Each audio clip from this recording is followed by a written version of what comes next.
Without objection, the chair is authorized to declare a recess of the subcommittee at any time. The subcommittee is meeting today to hear testimony on the state of our nation's federal forest and outlook for the 2026 wildlife year. I ask unanimous consent that the following members be allowed to participate in today's hearing from the dais: the gentleman from Arizona, Dr. Gosar; gentlelady from Wyoming, Ms. Hageman; the gentlemen from Colorado, Mr. Hurd and Mr. Crank; and the gentleman from Montana, Mr. Downing.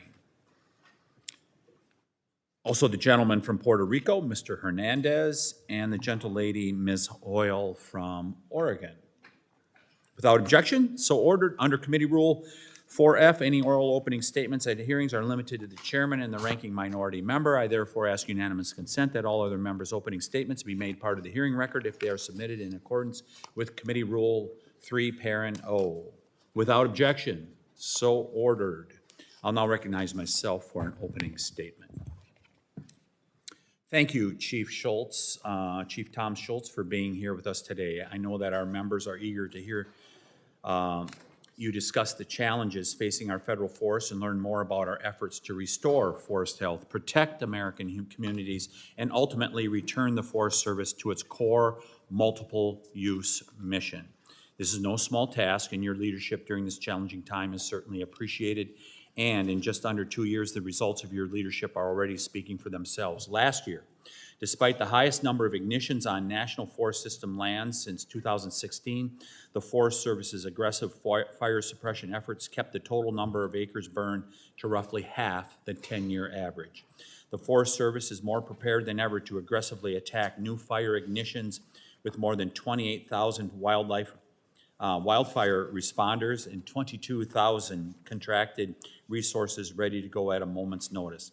And the Forest Service has launched a strategy to increase timber harvest by 25%, with a goal of reaching 4 billion board feet annually by 2028, a level not achieved since 1993.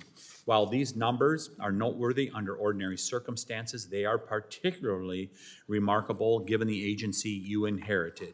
Under the previous administration's misguided policies and fiscal management, the Forest Service was effectively insolvent, facing a $750 million budget shortfall and hiring freezes during the peak months of the wildfire year. In fact, we now know that the previous administration lived so far beyond its means that Secretary Vilsack sought on January 17, 2025, was approved to offer voluntary separation to 7,000 Forest Service employees.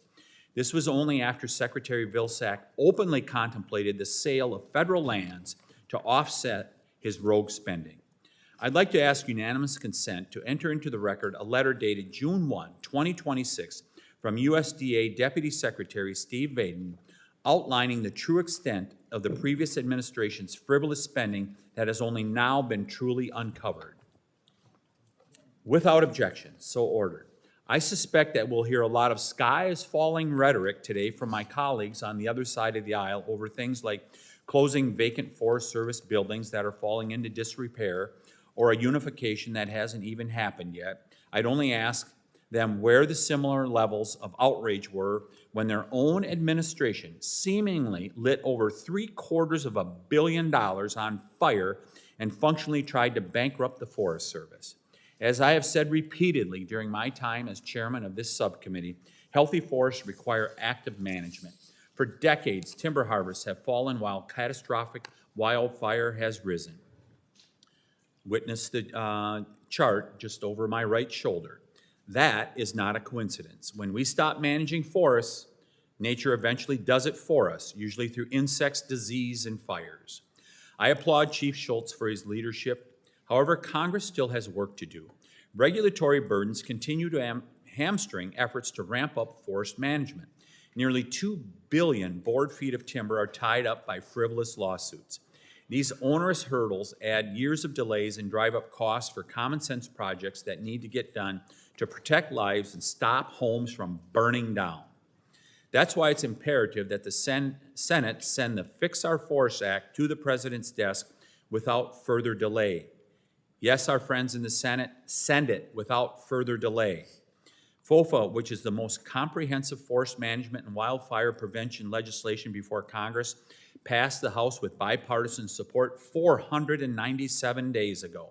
That means nearly 500 days of missed opportunities to accelerate forest restoration projects, reduce litigation, strengthen partnerships, and better protect our communities from catastrophic wildfire. On the eve of what many are predicting to be one of our worst wildfire years on record, we can't afford to wait another 5 days, 50 days, or 500 days. More than 2.4 million acres have already burned, nearly double the 10-year average for this point in the season. We have already witnessed record-breaking fires, including the largest wildfire in Nebraska history, which burned more than 643,000 acres. And the National Interagency Fire Center continues to forecast above normal fire potential across large portions of the country as we enter the height of activity of the fire year. These conditions did not just appear overnight, and fixing our forest won't happen overnight either. The scale of this crisis cannot be understated. An area the size of the state of New Mexico is at elevated fire risk. 46 million at-risk homes in the wildland urban interface, and 40% of all National Forest System lands overgrown with hazardous fuels, insect infestations, and disease. But through active forest management, strengthened wildfire response, regulatory reforms, increased timber production, and coordination with states and localities, we can begin to reverse the tide of our forest health and wildfire crisis. I want to once again thank Chief Schultz for appearing before the subcommittee today. The status quo is failing our forests, our firefighters, and the growing number of communities that live with the threat of catastrophic wildfire every year. I look forward to hearing more about the Forest Service's efforts to meet these challenges and how this subcommittee can partner with you in that effort. I will now recognize the ranking member of the full committee, Mr. Huffman, for his opening comments. Thank you, Mr. Chair. Chief Schultz, good to see you again. Thanks for joining us. We appreciate that you have come to testify twice in our committee in the span of 9 months. That is a good track record, and I hope we will see an ongoing commitment to maintaining an open line of communication with the committee. You have a big and very important job. I am mindful of that. Our national forests are both important resources for this country, but they're also the natural heritage that we've inherited, that we are entrusted to steward and take care of for future generations. Forests provide clean water, clean air, abundant wildlife habitat, and so much more. These are places where Americans go to escape hectic everyday life, connect with nature, and of course pursue all kinds of outdoor recreation opportunities. And national forests also have a deep and complicated connection to indigenous communities throughout the country. This includes sacred sites, cultural resources, and landscapes where cultural burning, co-management, and tribal priorities should be central to the mission. Overseeing all of this is just a massive responsibility. Unfortunately, since the last time we've had a chance to talk, from where I sit, things have gone from troubling to actually much worse. The administration has overseen a devastating cut to the Forest Service's workforce. We've lost approximately 25% of the entire workforce since the beginning of 2025. And if we can go back in time a little bit, and we need to do this because Deputy Secretary Vaden has been trying to blame staff cuts and reorganization on the previous administration, which I think is completely inappropriate. But for years, Congress underfunded the Forest Service. We should just accept that. Decades of Republican attacks on conservation, climate resilience, public lands led to underinvestment, particularly in the agency's non-fire budget. And House Democrats did take the opportunity to invest in the Forest Service, to change that trend and think about the next generation. We did that through the Inflation Reduction Act and the Bipartisan Infrastructure Law. Under the Trump administration, we have seen damaging and unilateral actions to undo that progress, to indiscriminately hollow out the agency. And so, yes, a prior administration was prepared to make the case to Congress that the Forest Service needed more resources to adequately maintain our public lands, but this administration has taken a very different path, pursuing public land sell-offs, workforce cuts, and unilateral decisions that make the Forest Service less capable of doing its job. And Chief, I think government reform should be a bipartisan priority if that's what this is about. If the goal is truly to make the Forest Service a better partner, a steward of our forests, Democrats are going to be right there with you to work on those things. But I don't think that's what's happening. This has never been about administrative efficiency. It seems to be about dismantling what is a vital institution, stripping down our public lands and selling it off for parts, decimating the Forest Service staff is actually having major impacts on the ground. As Ranking Member Neguse has pointed out, under your leadership, Chief, the Forest Service saw a 35% reduction in hazardous fuel mitigation work. That should be very alarming to anyone who lives in fire country. But instead of rebuilding capacity, the administration seems to be busy pursuing reckless political priorities, a plan to reorganize the Forest Service, eliminating entire offices, shuttering research facilities, including several in my district, squeezing the agency staff, and moving the headquarters. These are things that don't improve efficiency or produce better outcomes. They're just checklists on the Project 2025 agenda. To make matters worse, you're going after the very protections that keep our forests intact. For one, you're proposing to roll back the 2001 roadless area conservation rule. This rule safeguards 44 million acres of the most pristine, treasured forests across our nation from clear-cutting and road building. President Trump stripped away hard-fought protections for the boundary waters, greenlighting a proposal to allow foreign mining corporations to operate in a sensitive watershed right next to our most visited and cherished wilderness area. And if all of that wasn't bad enough, the administration appears to be closely following Trump's playbook of corruption. Michael Boren, the undersecretary at USDA that oversees the Forest Service, appears to have planted his own yes men in the agency to give him a clear path to influencing decisions that impact his own properties in the Sawtooth National Forest, despite ethics guidance. He has used his wealth to silence his detractors by relaunching a dormant slap suit against two seniors for having the audacity to speak out against his unpermitted airstrip in a national forest years ago. As we prepare for what many anticipate being a very difficult fire season, the vital importance of an adequately resourced and supported Forest Service and the full attention of its leaders has never been more important. So I look forward to the conversation today, and I truly hope we can find a way to turn things around. I yield back. Gentleman's time has expired. I'd like to recognize the chairman of the full committee, Mr. Westerman. Thank you, Chairman Tiffany, for holding this important and timely hearing, and Chief Schultz, welcome back. It's great to see you again. Thank you for being here and for your leadership at the Forest Service. Part of what we'll be discussing today is the state of our nation's federal forest, but I hope this hearing can also serve as a wake-up call, not just for our federal forest, but for the entire forestry sector. The reality is what we're seeing in this country is nothing short of a silent collapse of our forest products industry.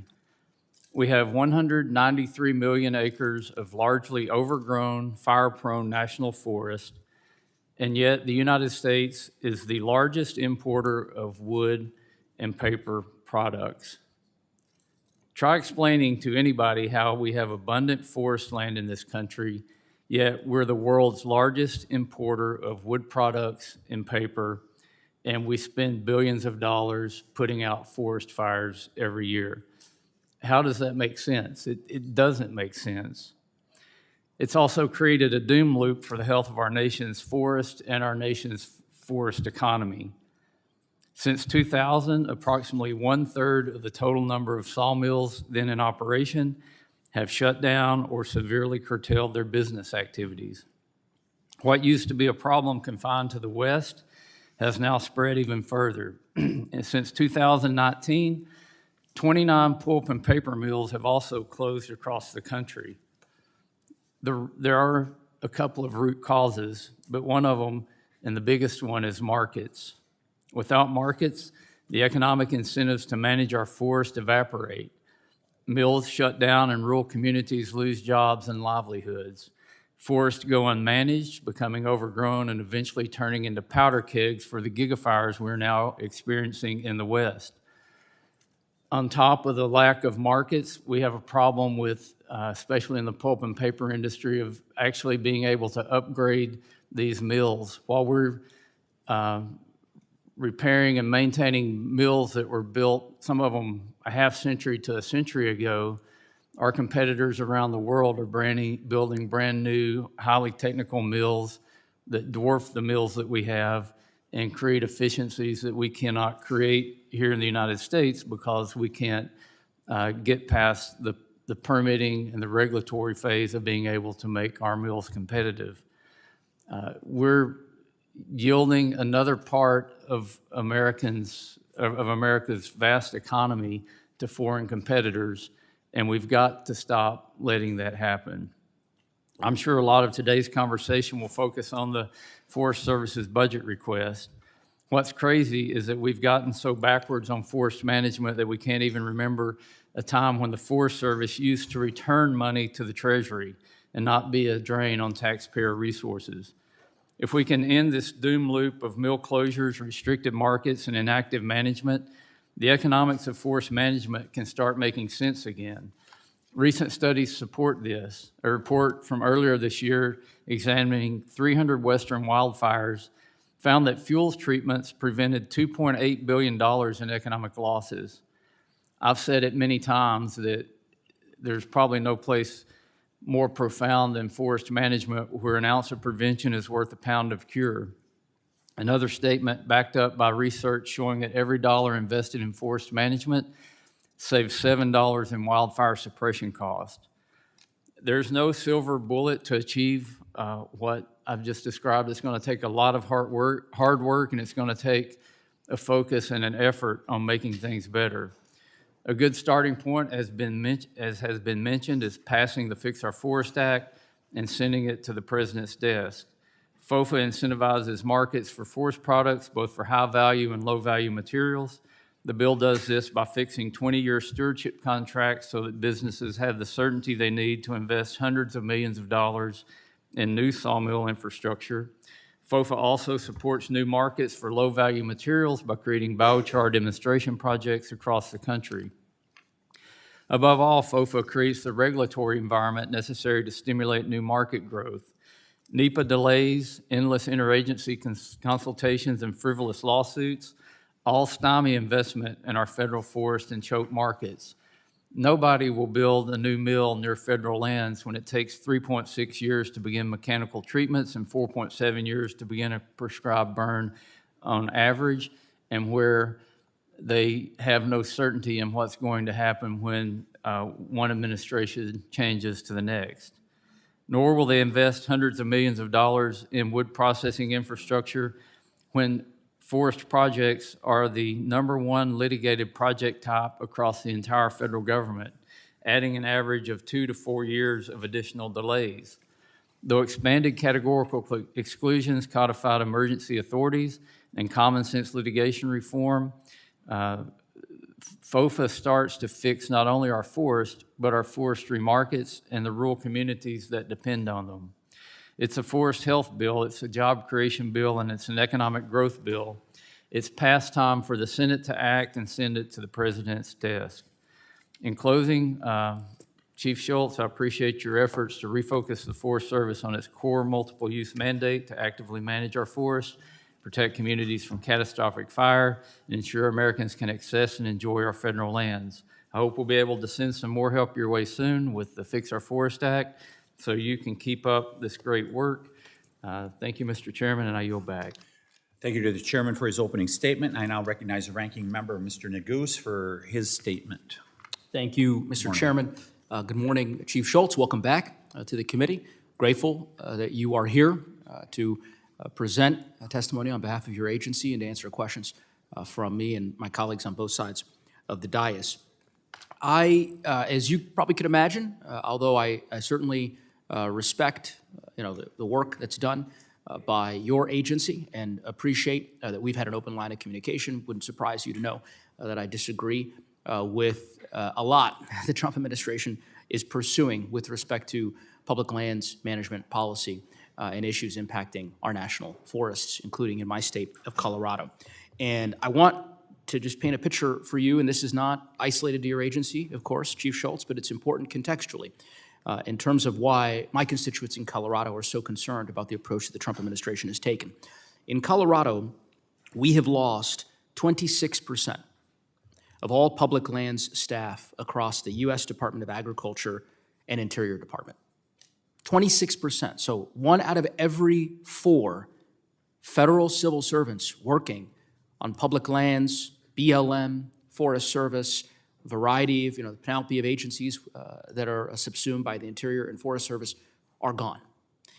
And that has real-world consequences. Real-world consequences, of course, for those individuals, proud Americans, proud Coloradans who've given their lives to service to their country. But it also has real-world consequences on the ground in terms of how these lands are managed and how we address some of the consequential challenges that you heard the ranking member, the chairman, and the chairman of the subcommittee articulate.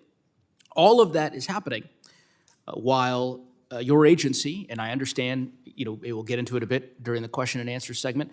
I don't know if it's your prerogative or if it's OMB's, but the gutting of the Forest Service's world-class research grants and decimating state, private, and tribal forestry programs, in my view, is not a prudent step to take, particularly during a very difficult fire season. I would also just say, and this is less directed at you, Chief, and more at the chairman of the full committee, who unfortunately has stepped out. But just to be clear, to correct the record a bit, a recent analysis, as depicted in a recent analysis done by an external entity, found that the Forest Service completed around 35% fewer acres of hazardous fuels work in 2025 than it did in 2024. And notwithstanding all of the externalities and external factors that the chairman described, none of that changed from 2024 to 2025. The only thing that changed was the presidential administration.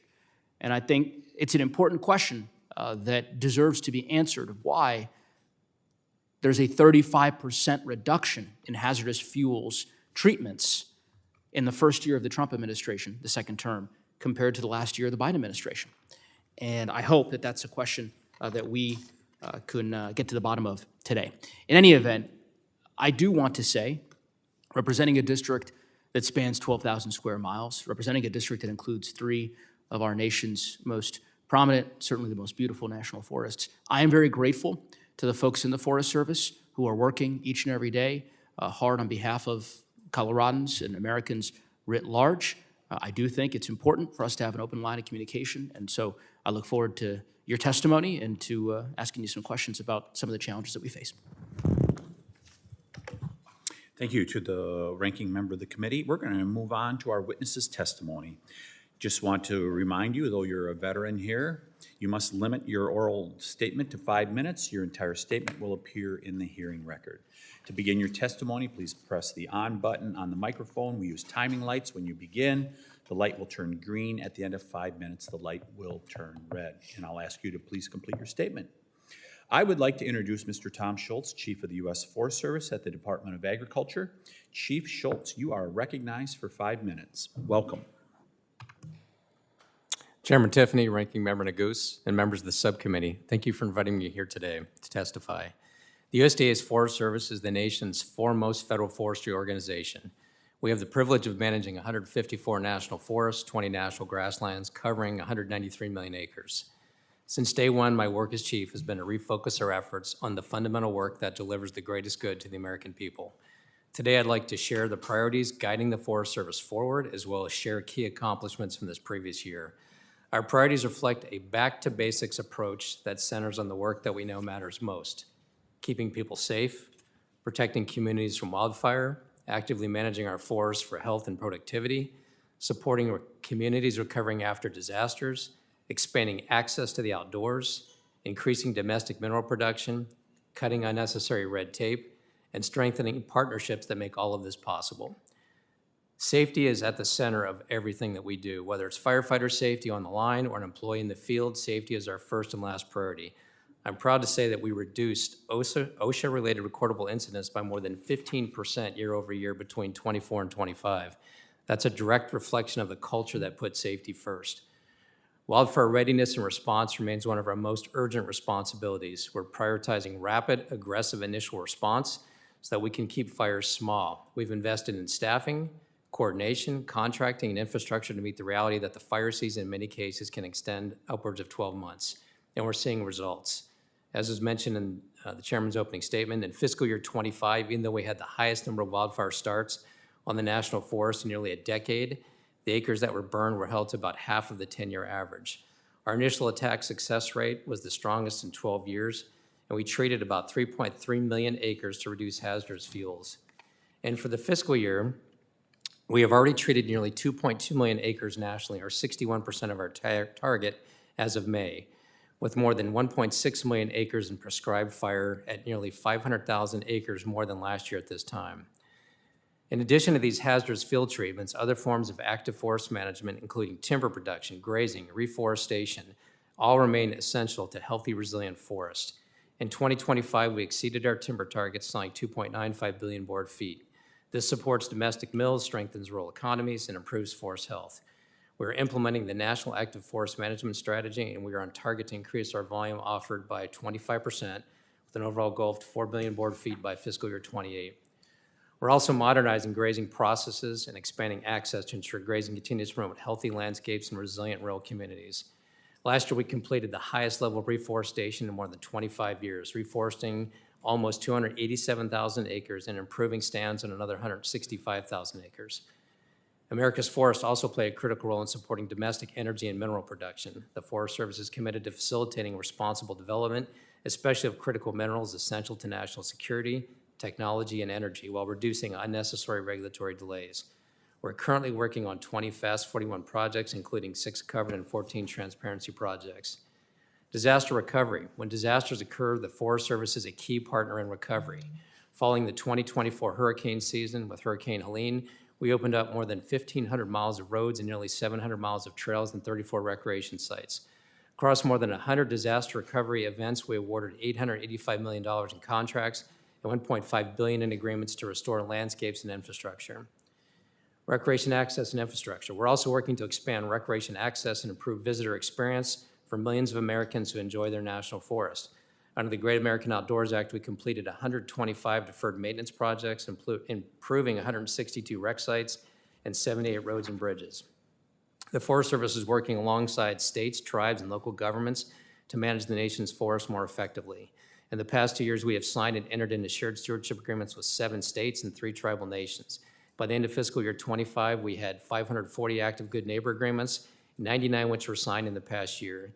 These partnerships help expand capacity, cut through operational challenges, and deliver restoration work.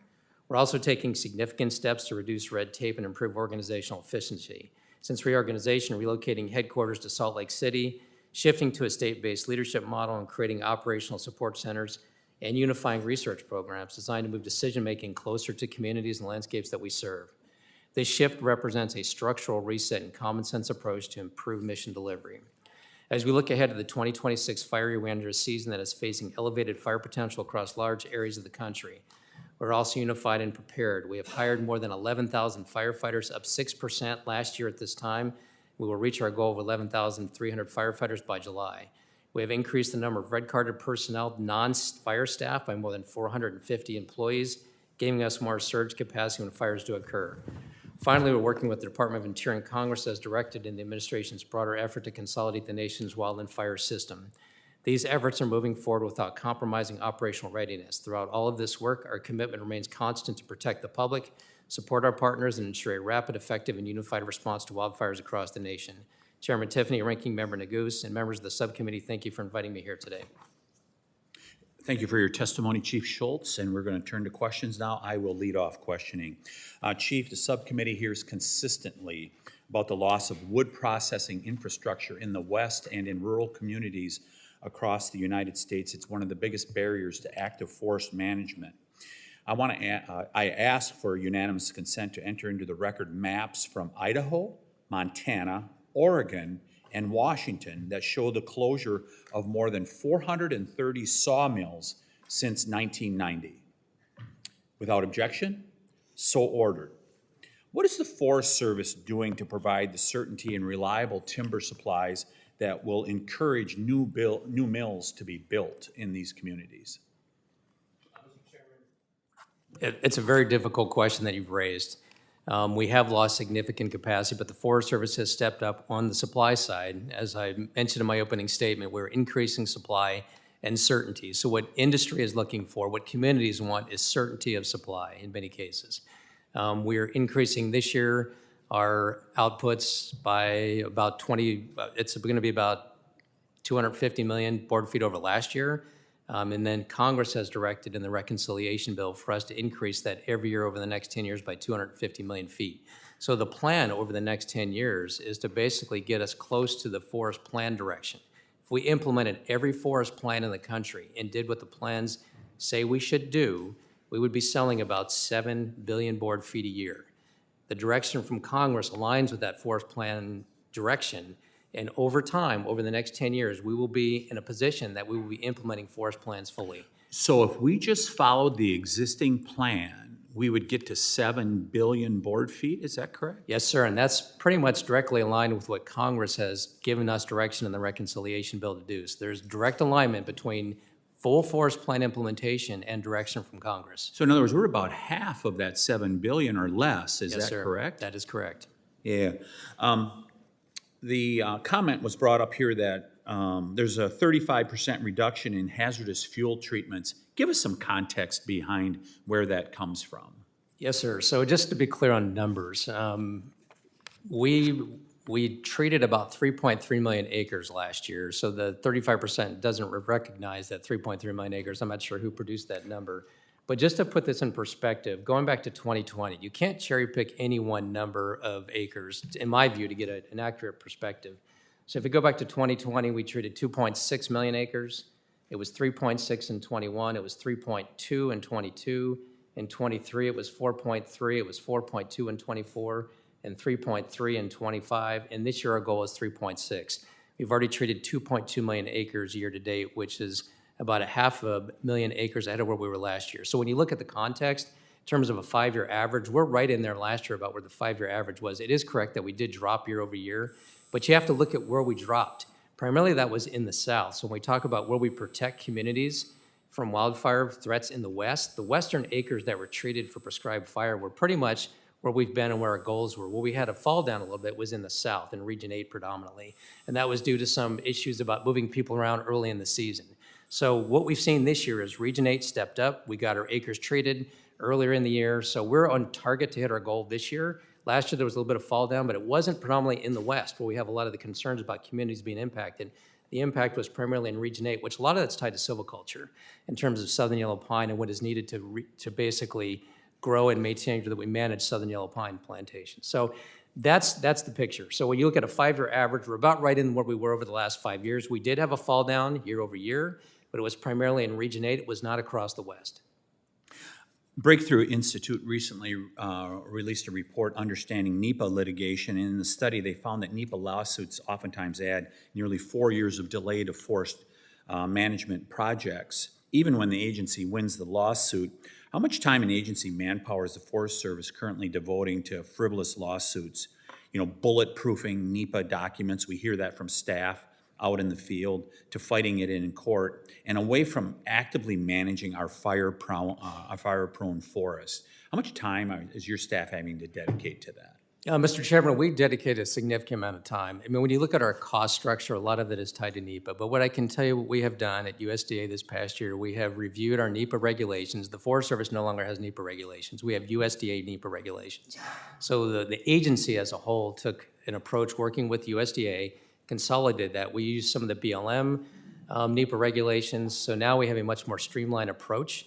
So in NEPA, we have clear requirements to complete NEPA within 2 years for an EIS and within 12 months for an EA. So it has been a significant burden in the past. We are going to be streamlining that process with the new regulations that the Secretary has adopted for the entirety of USDA. So you're trying to fix that problem. Yes, sir. I yield, and I recognize the ranking member for his questions. I thank the chairman. First, I want to say again, thank you, Chief, for visiting with me last year. And I think unlike the vast majority of your colleagues in the Trump administration's cabinet, I appreciated your bipartisan reach out to both Democrats and Republican members here in the House. I also want to say I appreciate the factual description you gave with respect to hazardous fuels reductions, and I know the chairman is still not, he'll come back here at some point, I presume, to ask you some questions. But I thought what you said was really important because, again, the facts are facts. And so I'm not, when I was making those comments about, the kind of year-to-year comparison between 2024 and 2025, it's not directed as a pejorative about you. It was more to the chairman's point of that we constantly hear about frivolous NEPA lawsuits and all of these sort of external factors that are driving the lack of treatment on federal lands. And my point was simply that in last year, the first year of the Trump administration, there was less hazardous fuel reduction than in the last year of the Biden administration. And you've offered some explanations in your view that explain that delta. I want to talk a bit about pine beetle. I'm sure you're very familiar with this. I understand that representatives from your agency from the Rocky Mountain region are serving on Colorado's Ponderosa Mountain Pine Beetle Task Force, along with my staff and other members of the congressional delegation. This is a task force that the governor convened, and your agency has been engaged with the state of Colorado on how to address those issues. I just want to ask if you'd be willing to commit to continue to work with the state of Colorado and my office on some of the legislative efforts that we may need to pursue in response to that task force's work. Yes, sir, Mr. Goose. And just so you know, I have met with the governor on this issue, and I've met with the state forester, and we are definitely committed to working with the state of Colorado to address those issues. Yes, sir. I appreciate that. Again, I appreciate the open line of communication with our state forester, who I think is doing a great job in Colorado, and our governor, and so we'll follow up on that front. I know we've had this exchange previously, so I don't want to rehash it here a year later, but suffice to say, as you are well aware, I deeply disagree with OMB's suggestion that we eliminate the state, private, and tribal forestry program in the Forest Service. I just think that is a terrible mistake. I welcome your views on that front. I understand maybe it is something that your agency is supportive of, or perhaps this is something that OMB has simply dictated. But yeah, I welcome your feedback. I just think that given all the challenges we're facing and the really intense fire season, that state and private and tribal forestry program is really important. Yeah, Mr. Nagoose, Mr. Chairman, I've been involved in state forestry for about 30 years, working at a state level, and I can assure you that state and private forestry programs have always been viewed at a state level with skepticism in terms of ongoing federal funding. It's something that has been an ongoing issue and has been on the chopping block in many cases for many years. What the administration is trying to do is recognize that as we look at responsibilities of the federal government versus the state, where are those responsibilities best placed? What I can tell you, though, is you look at the house mark in the budget. The house mark that has come forward right now funds state and private tribal programs at about 91% of what we were funded in fiscal year 26 for 27. So right now, if the House moves forward with the existing mark, I would not expect significant changes in state, private, and tribal programs. Thank you. Last question, Maroon Bells. Have you ever been to Maroon Bells Scenic Area in Colorado? I have not, no, sir. Yeah, we welcome you to come visit it. I know my colleague from the 3rd Congressional District, very proud of. He's got a lot of wonderful scenic areas. This happens to be one of them. You're probably familiar with this, but essentially the Forest Service has just recently made some announcements regarding the Maroon Bells Scenic Area. There's a lot of backlog with respect to deferred maintenance, and the Forest Service has essentially said that they will no longer or are looking for arrangements to be able to offload the management of the scenic area to private or public parties. And while I have every belief that Pitkin County, of course, would be a trusted steward of Maroon Bells, I think it's a mistake to think of our public lands in this transactional way, where if the math simply doesn't even out, and because of a particular deficit in terms of deferred maintenance here, that now no longer means that the Forest Service is willing to ensure that these lands are still preserved in public lands, in public management of those lands. And so I'll give you a chance to respond here, but I would encourage you to take a look at some of these scenic areas that, yes, perhaps there is deferred maintenance and it's a larger number, but at the end of the day, it's important for the Forest Service to continue to maintain those on its balance sheet, in my view. Yes, sir. So, Mr. Goose, Mr. Chairman, when it comes to sites, different sites, we've actually entered into a lot of different agreements. And we have concessionaires that we use on a number of locations. So when we talk about, I wouldn't use the word offloading necessarily, but how we manage sites, we actually work with the state of Colorado, and we're looking to expand some of those with state parks there in terms of opportunities where the state can provide actual management of some of those different sites. We've also worked with tribes. Here's an example with the tribes. The Great Sioux Nation, I was just out in Rapid City here a month and a half ago. The wilderness area, the Black Elk Wilderness in and around Rapid City is an area that's about 40,000 acres.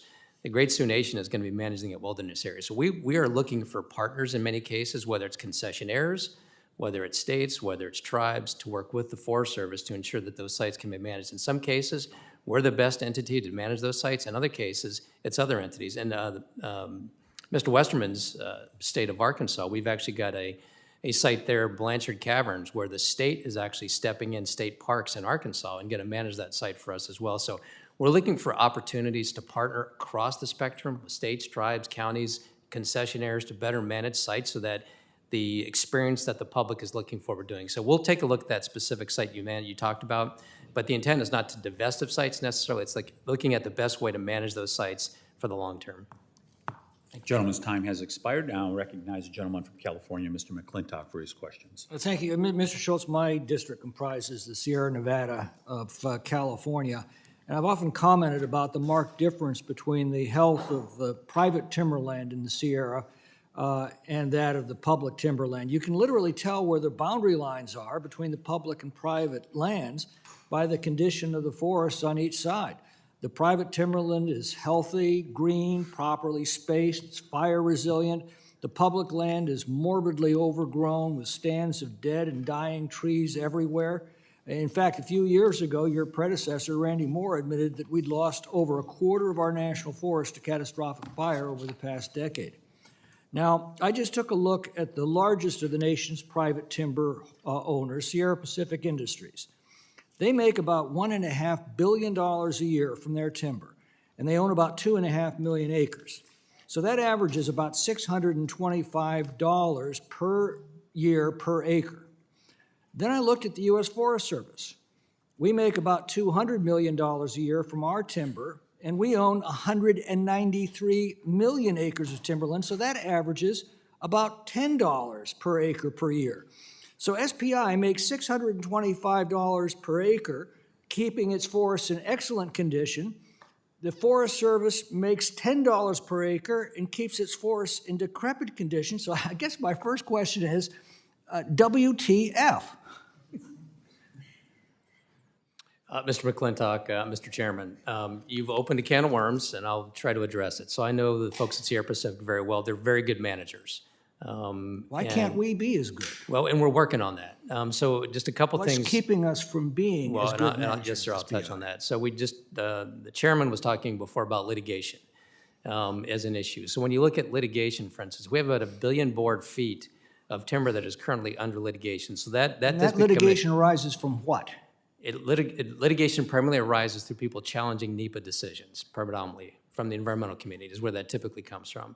What you see, though, is in California. In other words, very bad laws that prevent you from being as efficient as SPI, not only in maintaining our public lands, but also producing revenues from them. The other thing, though, that we're impacted by is you talked about the acres that we have. We have 193 million acres of national forest lands, but only about 25% of those lands, about 50 million acres, are currently suitable for timber management that are classified. We have roadless, we have wilderness areas that takes about 50% of those lands off the bat, right out of the gates. Well, exactly right, but that's a decision that we Policies. made. That's our fault. Yes, sir. But I'm just letting you know, you're asking the question. And the Congress should be addressing these issues, should it not?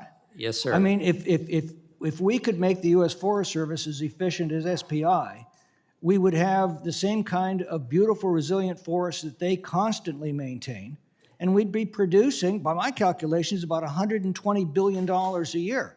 Now, as you know, the revenues from federal timber auctions are divided between the local communities. 25% is supposed to go to the local communities as compensation for all of that public land off their tax rolls, and the other 75% goes back into the Forest Service. Well, just that 25% cut is $30 billion. That's almost 4 times what we dole out in PILT and Secure Rural Schools funding, for example. Yes, sir. So just a couple things in Region 5, which is California, just to put this on your radar. This year, our goal is to sell about 400 million feet, and that's probably about double what we did last year. So what we're seeing is we've definitely put more focus on Region 5 in California, and you're spot on. But the impact of wildfire has been significant. Yeah. One forest alone, the Mendocino Forest, 92% of that forest has But burned the in the last fault 5 of the years. condition of these lands is ours because of the laws that we passed and the litigation arising from them that keep us from maintaining our public lands in as good condition as the private lands. Is that essentially it in a nutshell? Mr. McClintock, Mr. Chairman, there is a litany of things that have been identified through the years, identifying issues of why the management of national forests has been impaired, but definitely there is a concern over the laws that have been passed. Yes, sir. One other quick question regarding Mr. Negus's concerns. Do we still count fire-destroyed acreage as being treated? Mr. McClintock, Mr. Chairman, so no, we don't necessarily directly count that. What we have is if areas have been basically prescribed fire, we count those acres as being treated. If a fire burns into an area where there's been NEPA completed on that area, that can be counted if it's not catastrophic. It's got to be a fire that is deemed beneficial. If it's catastrophic or even mid-severity fires, it doesn't count. It's got to be a low-intensity fire that is deemed beneficial in an area that was basically going to have some kind of fire prescription put on the landscape. It can't just be a random fire that shows up anywhere that's catastrophic. That would not count, no, sir. Thank you.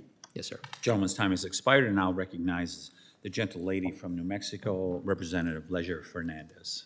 Thank you, thank you, Chief Schultz, for being with us today to answer our questions.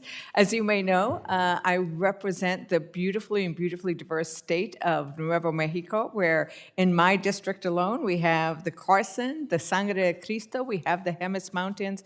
Forests are not only a place where we enjoy the beauty, it's where our water comes from, it's where our livelihoods have been centered, not just for one generation, but I'm a 17th generation New Mexico. Forests are our lifeblood and our waterways. And so we care a lot about them. And we celebrate when we are able to train the next generation in caring for and managing our forests. So I want to ask you about the Conservation Corps. These are wonderful young people who should be working in our forests right now, but we understand that they can't because the Forest Service has not finalized their agreement. Nationwide, your actions have prevented over 1,000 Corps members from working. I understand that's partly because the Forest Service steadily stopped allowing volunteer labor to count as an in-kind match. Chief Schultz, can you explain why the Forest Service can't count volunteer labor as an in-kind match? Yes, Ms. Ledger Fernandez, Mr. Chairman. First of all, I just want to respond to your comment about what you care about the forest. And I would say we have a lot in common. We both want clean water. We want healthy forests. We have a lot of the same goals and objectives that we're trying to achieve.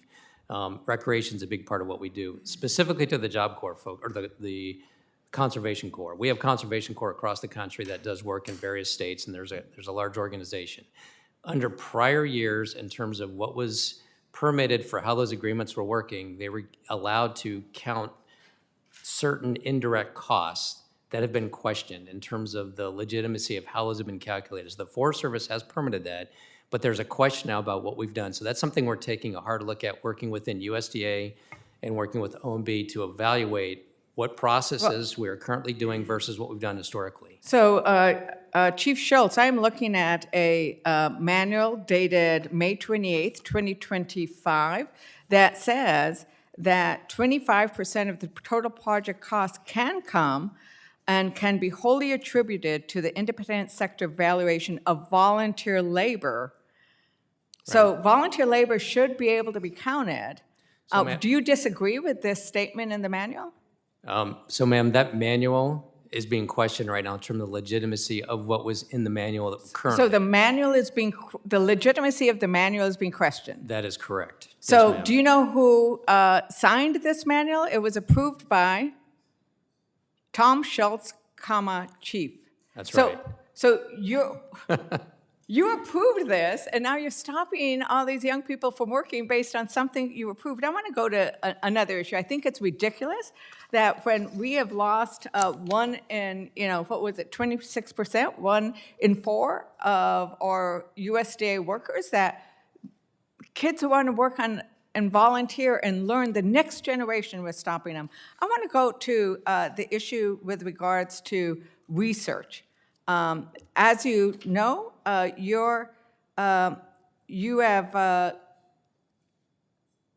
your budget would zero out some of the research funding. But I would ask you, don't you agree that research gives us a better understanding of drought, invasive insects, and other threats to tree health?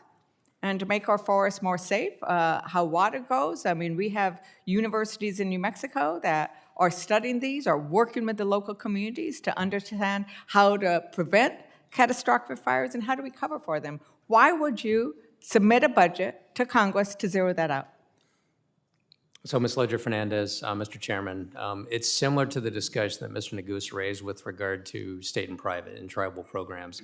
The administration has taken a hard look at this and feels that there's an opportunity for greater participation from states, from universities, other private sector entities to step up in the research arena. But what I will also clarify is that in the House mark of the budget, they have funded research at 95% of the levels from the 26 budget. I agree with you. We have funded it, but you have requested that it zero out, and that shows you that there is a disconnect between what the Trump administration wants, and thank heaven that on a bipartisan basis, Congress has said, we're not going to let you zero it out, but it just shows you where the priorities are of the Trump administration, of the USDA, that they would zero this out, and it has an impact. You zeroed out, 20%, and this is not exactly in your, but 20% of the staff that deal with the screwworm are no longer there, and it's now in Texas, and it's headed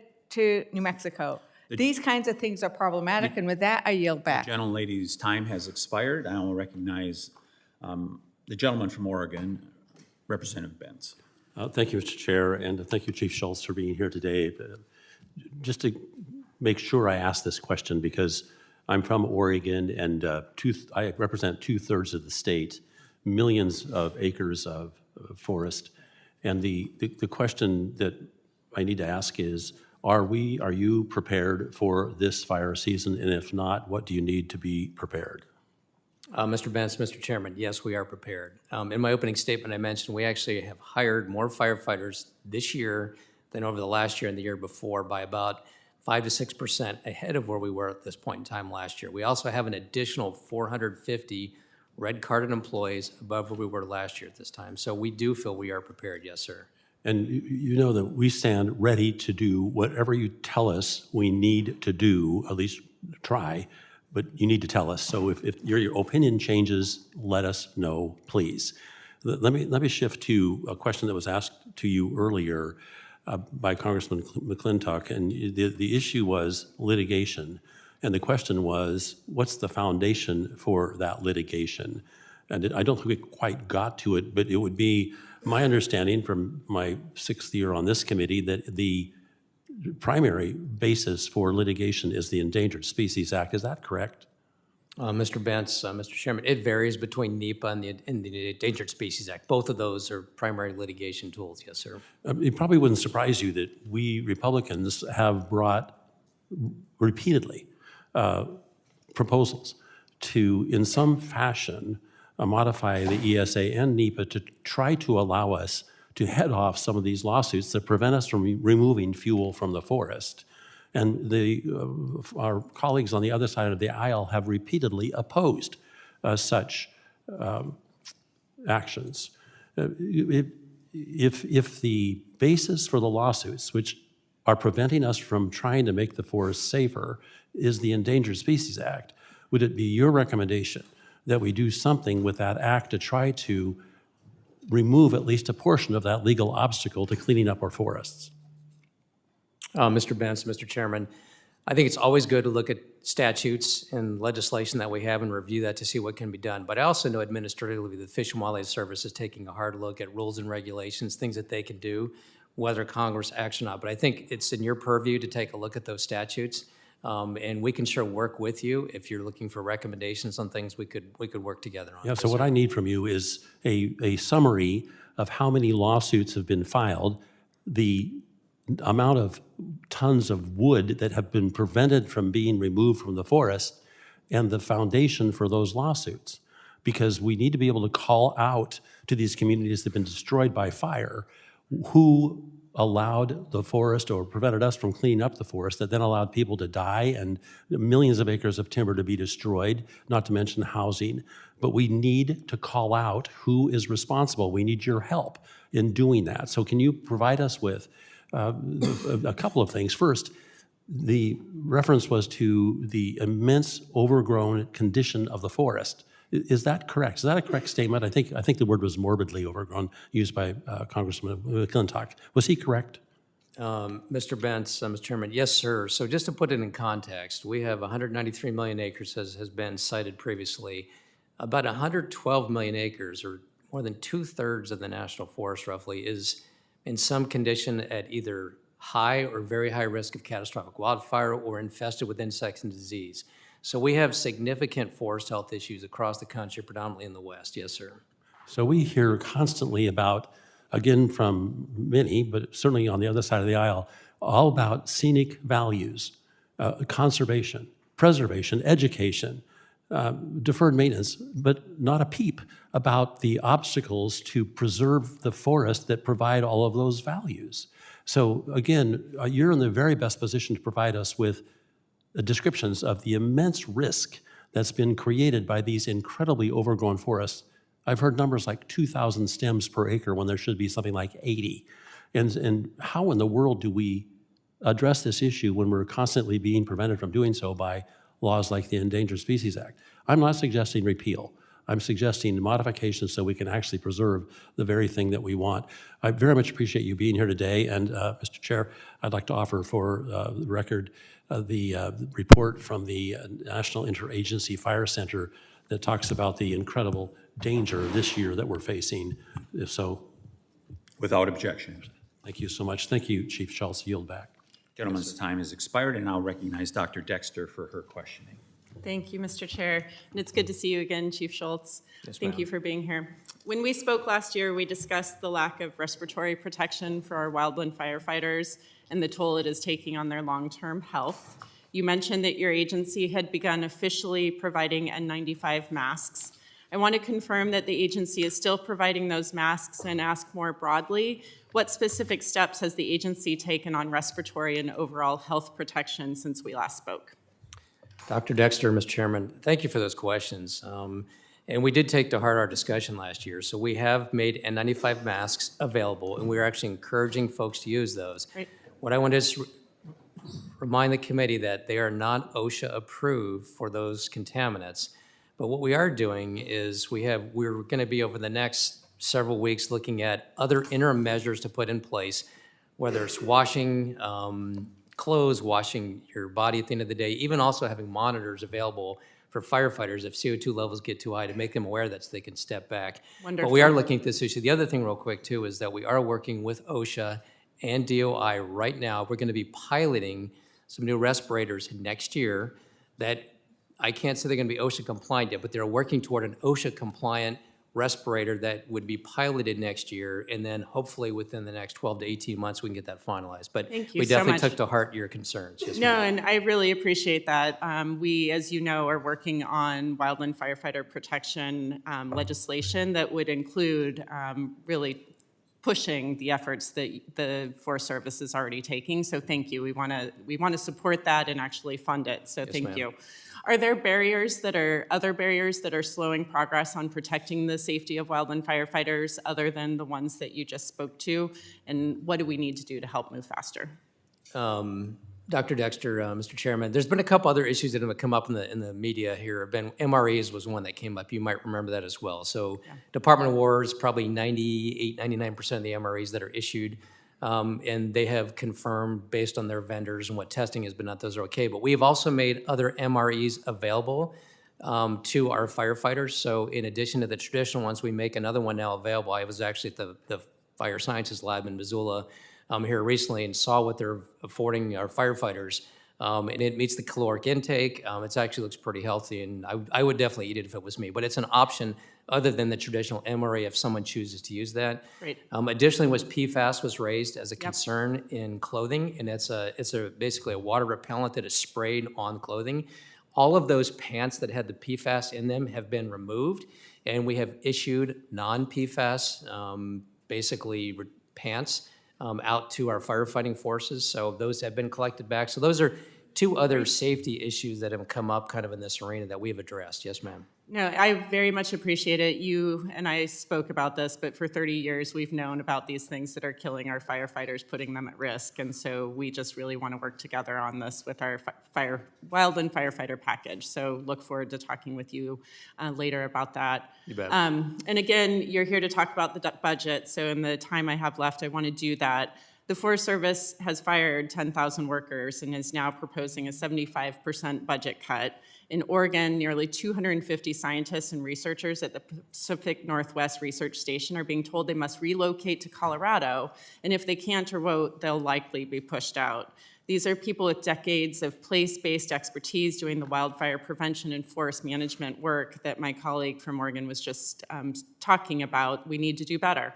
And so, at the same time that the agency is shoving out really knowledgeable and highly qualified scientists, we've had multiple special political senior advisors appointed to advise the Forest Service, including Mr. Ken Verheyen, who appears to have no background in forest management or federal government service. And while Mr. Verheyen does have is a close personal connection to Undersecretary Boren. He is Mr. Boren's neighbor and a member of the Sawtooth Conservation and Recreation Alliance, an organization Mr. Boren helped create, made up of wealthy landowners in the Sawtooth National Forest that has had repeated conflicts with the Forest Service. So my question is straightforward, and I recognize the lack of time. Chief, are there other political advisors with ties to Mr. Boren in the Forest Service or at the Department of Agriculture? Dr. Dexter, Mr. Chairman, so you had a couple things wrapped up in there, and I think the chairman will let me respond to your question. So first of all, in the employees, I think you commented there were 10,000 employees that were fired. Just so we're clear, we had about 6,500 people that took the DRP, the deferred resignation. They were not fired. Now, they were concerned maybe about job security, but they took that voluntarily. Just so you know, the staffing that we're at right now, we have about 30,000 employees. What does that look like compared to what we've been? 2017, 2018, we had about 30,000 employees. So the Forest Service employee staff grew significantly during the IIJA, the IRA funding levels. So we're back to about where we were in that 2017, 2018 level, just to put that in perspective. And in terms of, you talked specifically about research and development, in particular in Oregon.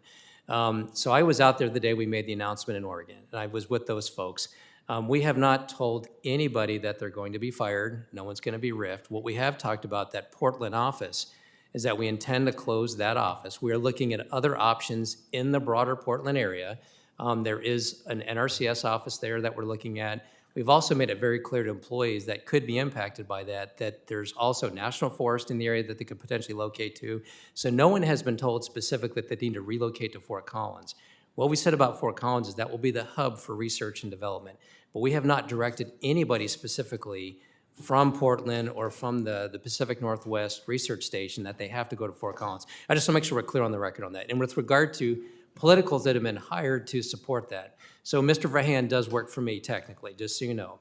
And doesn't have a forestry background, but what he does have is a tremendous business background. And if you know Mr. Verheyen, he's a very knowledgeable person in business practices, also in leadership. So as we have had a lot of discussions about leadership and how to drive organizational change and work through implementation of reorganization, his background has been very instrumental to me in helping me see things and helping us think about how to organize an agency. So he's working directly for me, not directly for Mr. Bourne, just so we're clear on that. And there is another gentleman, Mr. Christensen, who's also come on recently, who was working for Department of Interior before, that knows Mr. Bourne. But those are the two folks that know Mr. Bourne that are working within the NRE and report directly to me, and then they are supporting NRE in those functions. And there's no others. Mr. Bangerter works for me as well, but he's not sitting in NRE or anything. He works directly for me. Yes, ma'am. Those are the three. General Thank you, lady's Mr. time Chair. has expired. I now recognize the representative from Nevada, Representative Amadei. Thank you, Mr. Chairman. Chief, good to see you again. Thanks for your availability on the Hill, at least in the neighborhoods I travel in. That means a lot, and you're doing a good job of being in the field, if you will. First, when we had talked earlier, I had some concerns about the organizational realignment because the Humboldt-Toyabe, the largest national forest in the nation, although people go to Nevada, do they allow trees in Nevada? And yes, we do. Where they're meritorious, we allow trees in Nevada, and we're proud of the few that we have. But historically, we'd been out of what was it, ninth region or something in Ogden or whatever, and I thought that everything was going to New Mexico. No offense to the folks in New Mexico, but that seemed like a longer ways away. You got important stuff going on for California and Placerville and those sorts of things. We've worked with your folks and got some more information from the committee here, and it wasn't exactly as I thought it were. We were going to New Mexico and make sure that you got somebody who flies there on a regular basis. So I can tell you for the concerns that we've expressed earlier between what's going to go on out of Placerville and what's going to go on out of Salt Lake, as well as some of it out of New Mexico, I just want to say thank you. I think we're sitting in good shape to have the attention that we need for you and your organization to do a responsible job in Nevada. So you can take that, here's an unusual thing, take that off the radar screen, at least for our neck of the woods. The second thing I want to do is I want to thank you. Several years ago, there was a sawmill that opened in Nevada. And I made sure that I went to it because sawmills opening in Nevada is something new, probably since Virginia City was mining gold. And so, I mean, phenomenal effort. It's on Native American land, which probably was one of the things that allowed it to actually happen.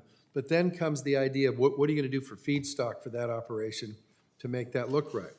I want to thank you for the attention that you've paid to making sure that that remains viable in terms of you can't have much of a sawmill if there's nothing to put through the saw.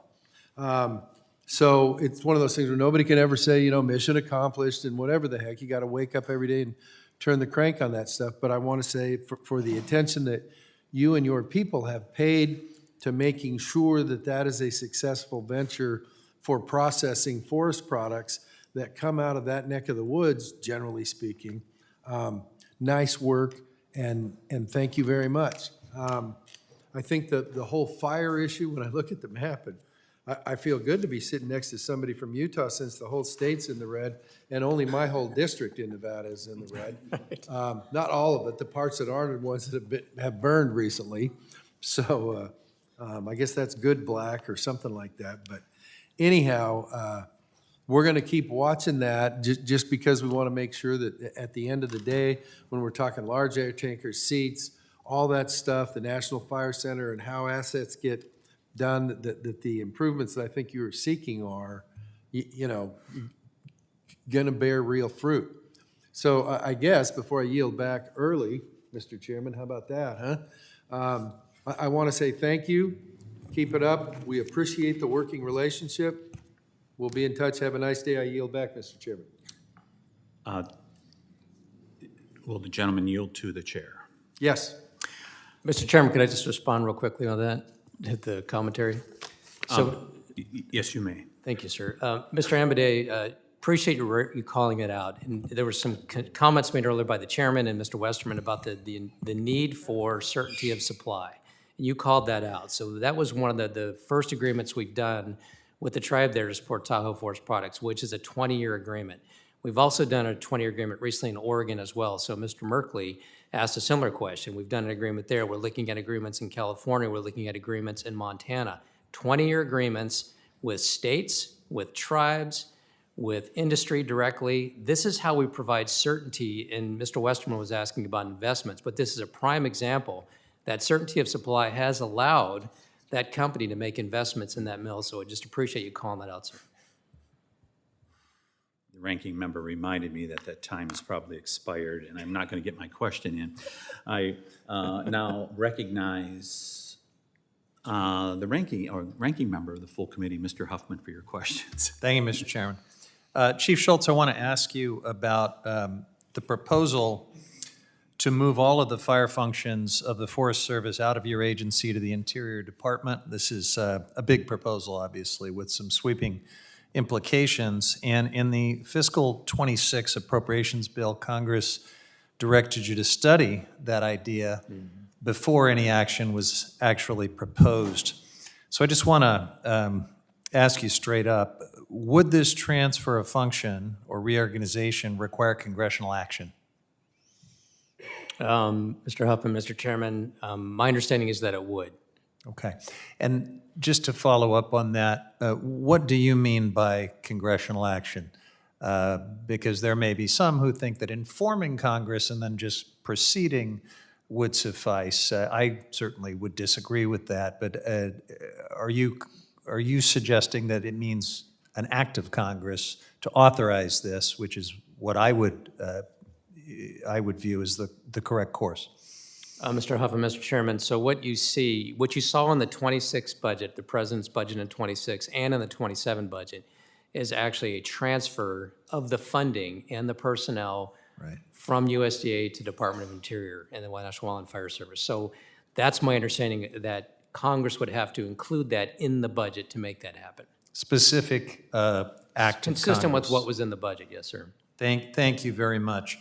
If all these wildfire functions and associated staff were transferred to Interior from your agency, that could mean more than 85% of the current budget is shifted to the new Wildland Fire Service as we see it. That would mean some pretty serious implications for land management. I want to ask you about that. What activities would the Forest Service no longer be able to carry out because personnel and funding had been moved over to Interior? And I'm particularly interested in things like trail maintenance, invasive species removal, timber sale preparation. I mean, it's a long list of things that these personnel do. Mr. Huffman, Mr. Chairman, it's a great question. So right now, just to put in perspective, we have probably, I think we have about 10,000 non-fire employees that are red carded. So we have a very integrated organization. We have folks that are land managers that fight fire, and we have firefighters that support the land management function. What this is attempting to do is unify that firefighting function. Specifically, the things that we would not be doing is wildfire suppression would be done by the National Wildland Fire Service. The additional functions you'll see if you look at the 27 budget is it also moves the fuels program from Forest Service to Department of Interior. So the fuels program, prescribed fire, mechanized treatments, that would be carried out by the Wildland Fire Service. So we would be coordinating with them to get that work done on the Forest Service ground. But in terms of timber sales, in terms of recreation, those are the primary functions that the Forest Service would continue to do. Yeah, it's going to be tough, though, to unscramble the eggs. Some of these personnel do more than just those cleanly demarcated tasks, right? I mean, some of them are involved in wild and scenic river administration and rangeland improvements and wilderness rangers and other things. This is why Congress asked you, I think, to study this carefully before we actually take action.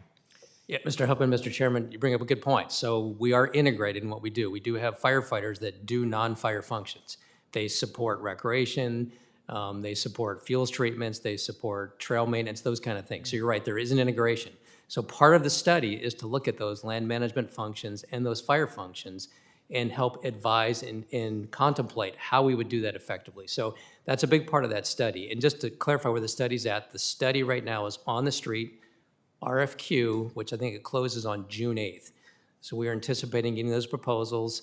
The study has a 6-month turnaround time to get the study completed. So that'll probably put it sometime late fall, early winter for completion is Okay. when we're I anticipating. appreciate that, because I was going to follow up Yes, sir. and ask you that question. I want to just turn in my remaining time to Michael Boren, and I want to just ask, we don't need to go into the details. We all know he's kind of famous for his conflicts with the Forest Service over trails, land use regulations, and even staffing.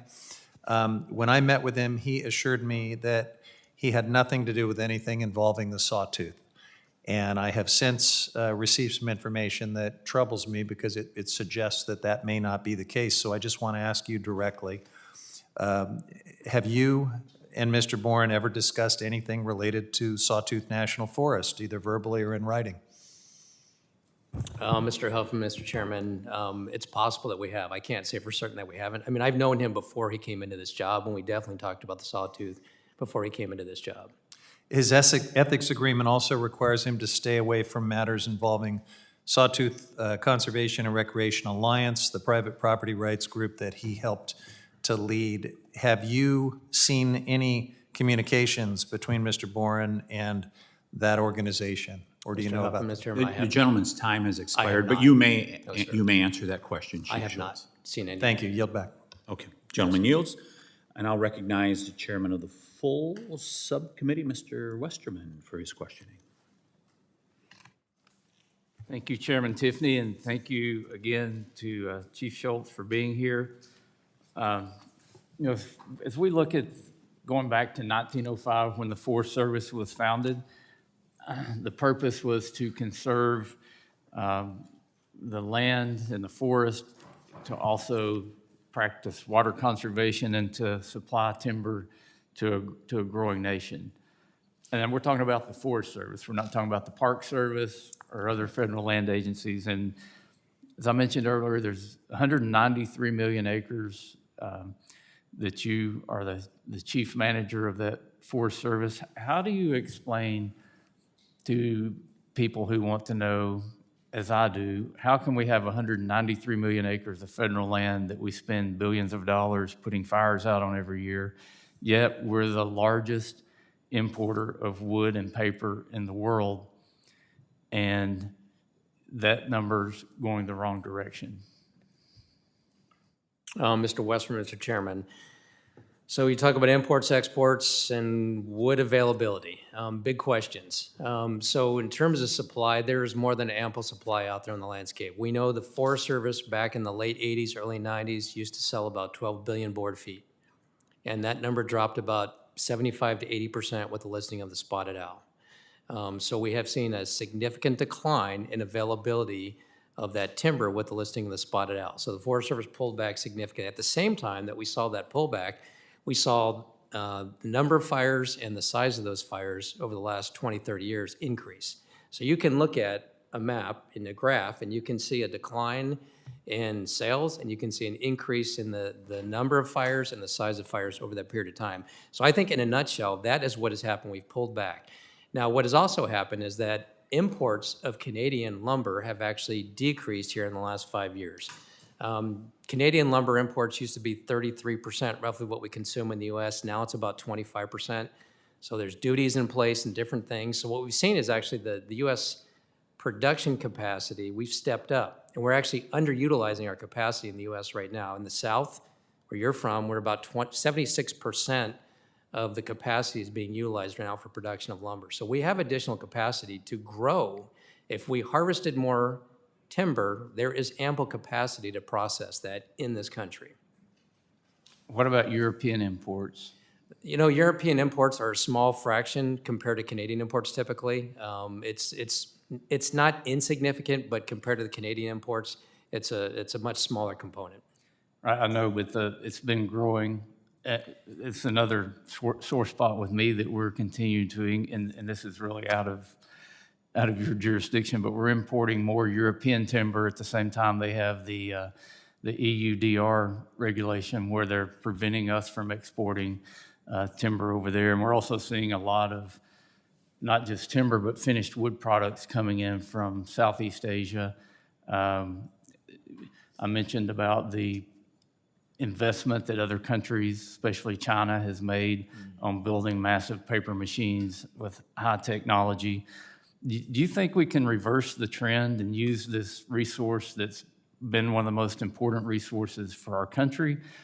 Or are we, if we continue down this path, are we just going to see more paper mills close, more sawmills close, and U.S. consumers relying more and more on products coming in from overseas? And sometimes we're even seeing U.S. logs exported to Southeast Asia, manufactured and shipped back to the United States. Does that make any sense to you?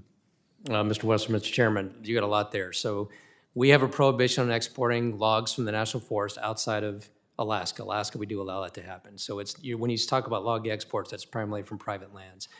When I go around the country, the biggest issue I hear from everybody is a lack of markets. So when we think about threats to forests and forest landowners, the primary threat is not wildfire. It's not disasters. It is a lack of markets. So we just 2 weeks ago, the U.S. Endowment hosted a 3-day symposium on how to improve access to markets for wood products. So there is a tremendous focus. As I've run around the country, my friends in Georgia and the South have been really focused on how to improve markets in Georgia, and we're taking them as a lead on many of these issues. But this is something that's forefront. When you talk to landowners anywhere in the country, whether it's residuals, whether it's pulpwood, any of those issues has impacted everybody. So when I think about what the big issue is, it is markets, and it's a lack of markets, and that's what we're focused on. How do we improve markets? And we've got a lot of recommendations that are going to be coming out probably within the next month from the U.S. Endowment based on those proceedings that we had. So we'll definitely share those with you in the committee so you can kind of see it. We'll provide a roadmap for how we go forward. And supply is definitely a component of that. National forest supply of what we consume in the U.S. is about 5% of the raw material that we consume from lumber is made from wood products, from timber coming off the national forest. So we're a small player. Could we be more? You betcha we could. Yes, sir. I'm out of time, Mr. Chairman, even though I have a lot more questions. Yes, the chairman's time has expired, and I appreciate the chief referencing once again the evergreen chart to my right here about the inverse of fire and forest management in the United States on public lands. And I'll recognize Representative Lee for her questioning for 5 minutes. Thank you, Mr. Chair. Thank you for being here, Chief Schultz. When the USDA announced what it called the sweeping restructuring of your agency in March, you said, quote, "This is about building a forest service that is closer to the forests and communities it serves." Yet your reorganization would completely eliminate the agency's physical research facility in my state by closing the Reno Great Basin Ecology Laboratory, the only Forest Service facility in Nevada. You've argued that consolidating these operations in Fort Collins, Colorado cuts red tape without harming important research. But forestry and rangeland science are inherently place-based. The Nevada lab does critical boots-on-the-ground work on the Great Basin, cheatgrass invasion, sagebrush restoration, post-fire recovery issues that are unique to our landscape. And I just want to ask you if you could explain why locating an office 2 states away in Colorado would have a better handle on the very specific ecological pressures that our state's Forest Service lands than scientists that are already embedded in Nevada. And how does this align to the claim that we're bringing things closer together? Ms. Lee, Mr. Chairman, great question. So what I want to reiterate at a high level, we have not made any determinations to close any offices. Okay, we're evaluating offices. What we did say is we're going to retain 20 for sure, and those 20 offices employ about 50% of the R&D staff, just so we're clear. Yes, you're right, we do have an office in Nevada. There are 2 employees in that office. What we've made very clear time and again, our intent with regard to research is not to eliminate research. It's not to reduce the staffing. This is a facility and a building issue, just so we're clear. We have about a $3 billion deferred maintenance backlog on all of our Forest Service facilities across the country. We also have a $37 million shortfall in our facilities budget year over year from 25 to 26. So we have to take a hard look at all of our facilities, not just R&D facilities. And in many cases, and the one that you have, actually, Nevada, is a lease building. And so there's opportunities. Do we renegotiate a lease? Do we look at, could we co-locate those folks elsewhere? It doesn't mean that they're going to be relocated necessarily out of the state. They could go and locate with the forest, like where we have the supervisor's office. So those are the kind of things that we're looking at. But we're really trying to be prudent managers of the taxpayer dollars and ensure that the facility footprint that we occupy is one that we can afford. That whether it's leases or whether it's owned buildings, we have more than we can afford today. And we have to take a hard look at this. I was in the Air Force. I know when you close facilities, it's a big deal, right? There's commissions that go through and look at this. And this is not a partisan issue. If something is in your district, people get concerned about it. And we're very sensitive to this. We're taking a hard look. We've made no determinations as of yet, but we do have this looming issue in front of us that we don't have a sufficient budget to manage all of the buildings and facilities that we have across the country. So we have to be taking a hard look at this. Well, that's good to hear. Hopefully, we can find a solution to keep that research presence in Nevada and deal with the fiscal issue that you're talking about. I want to talk now.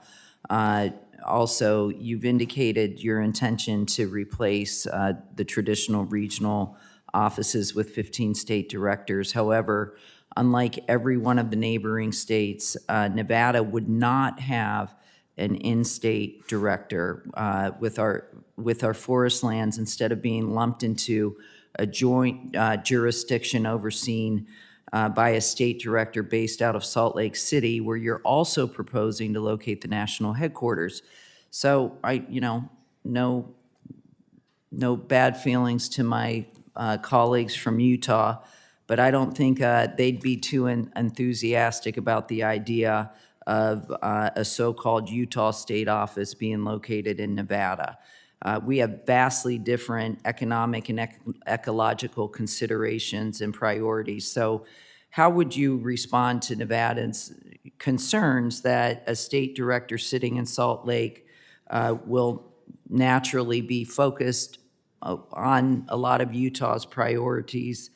And how are we going to handle that, prioritization? Ms. Lee, Mr. Chairman, great question. So if you think about the current regional model that we have today, we have 4 regional foresters covering the entire country. That's the current structure.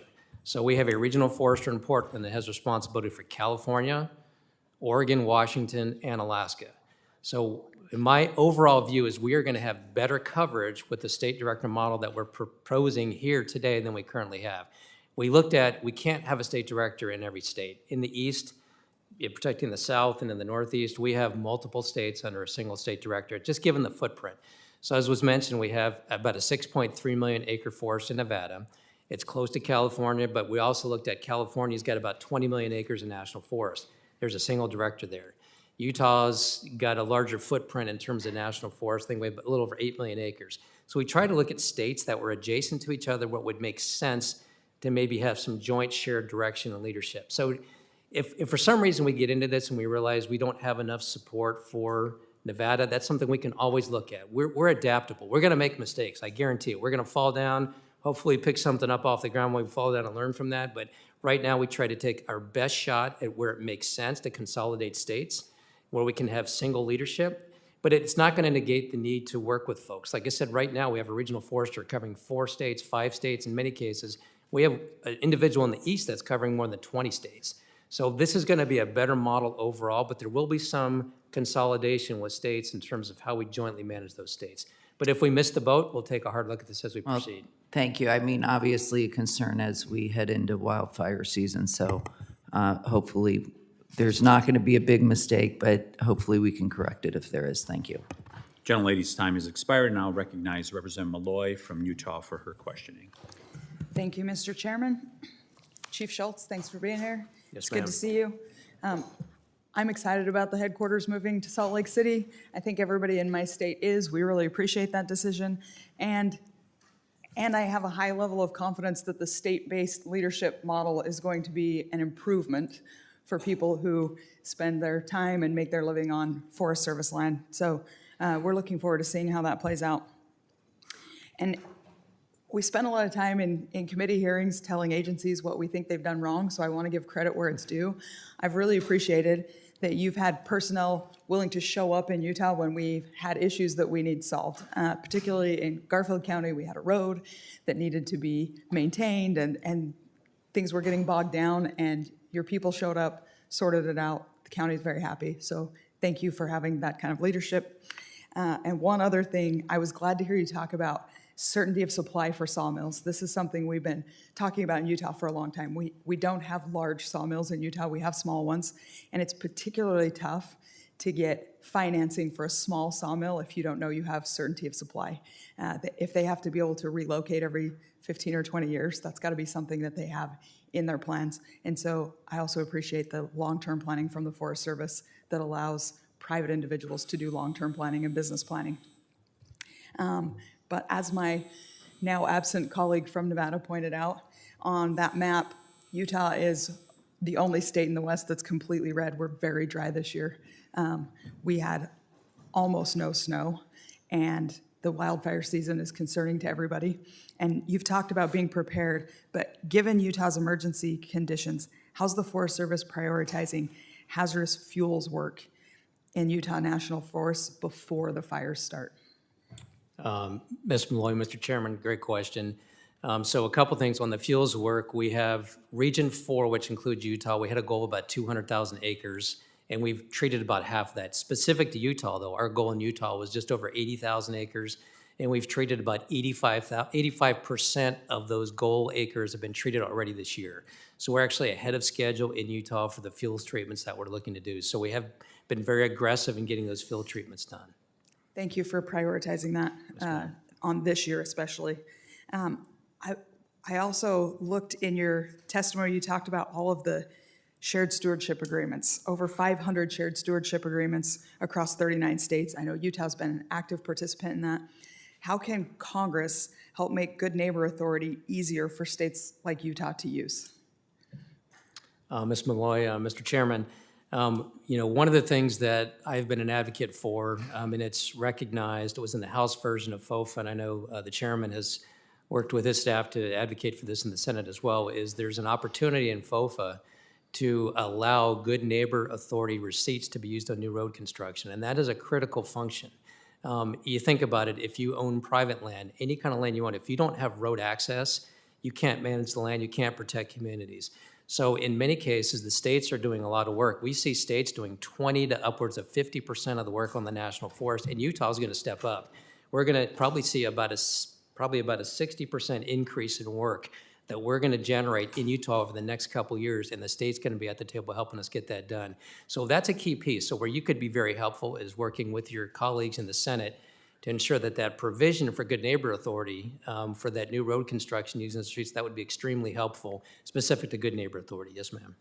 Thank you. And on a related note, the state is excited about the cooperative agreements that they're entering into, but I've heard from my state and others that now that they're starting to work on these agreements, they have concerns about how the new USDA grant and cooperative agreement terms are adding approval requirements that are causing delays. And I recognize that we're all trying to make sure that there's no fraud in these programs. But how do you think about balancing the fiscally conscious fraud prevention procedures with what we're trying to do, which is streamline cooperative management? Ms. Malloy, Mr. Chairman, it's interesting. I have calls every month with some of the western state foresters, including Ms. Barnes from Utah, and this was a topic of discussion again just yesterday. So what USDA has been doing is we are holding monthly meetings with partner groups, including states, NGOs, and others, to answer questions, get feedback, and make progress on this. So, for instance, there's a couple letters that have come in that have identified issues. I think we've worked through over half of those issues to date.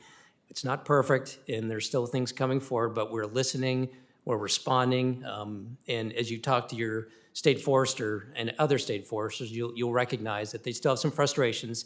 We've made progress, and we have more progress to make, but we're working through this. Well, I appreciate the progress. My time's expired. I spent too much of it giving you credit where it's due, so I will send you some questions in writing later. Thanks for being here, and I yield. Yes, ma'am. Gentlelady's time's expired. The chair recognizes the gentlelady from Washington, Ms. Randall, for 5 minutes. Thank you so much, Mr. Chair, and Chief Schultz, thank you for appearing before our committee again. I have some questions for you about fire readiness and climate resiliency. So across the Pacific Northwest and throughout my district in Washington 6, we've had historically low snowfall over the winter. In fact, we've had the third lowest snowpack on record. And my neighbors and I are deeply concerned about the impact low snowfall combined with a hot and dry summer may have on wildfire risk. I've also brought some charts that map out fire outlook for July and August. Fire season is here, and my entire district faces significant wildfire risk. My concerns are doubled when I think about how this administration has repeatedly attacked our federal workforce. Last year, they doged almost 600 employees at the National Weather Service and are proposing major changes affecting the agency's ability to monitor significant weather events. Similar changes are being made at U.S. Forest Service. 3,400 U.S. Forest Service workers were fired last year, and now 57 of 77 research labs, including 2 in Washington State, are being shut down. Now, I heard you say before that you still plan on doing some of the science work, but 57 of 77 labs shutting down seems to pose a significant risk for our ability to do that work. My neighbors are terrified and angry about what this might mean for them going into wildfire season, and rightly so. I held a town hall in Grays Harbor in April where a constituent was furious about the closures, and just earlier this week, a wildfire was burning in his community. Chief Schultz, do you believe that climate change is making wildfires more severe?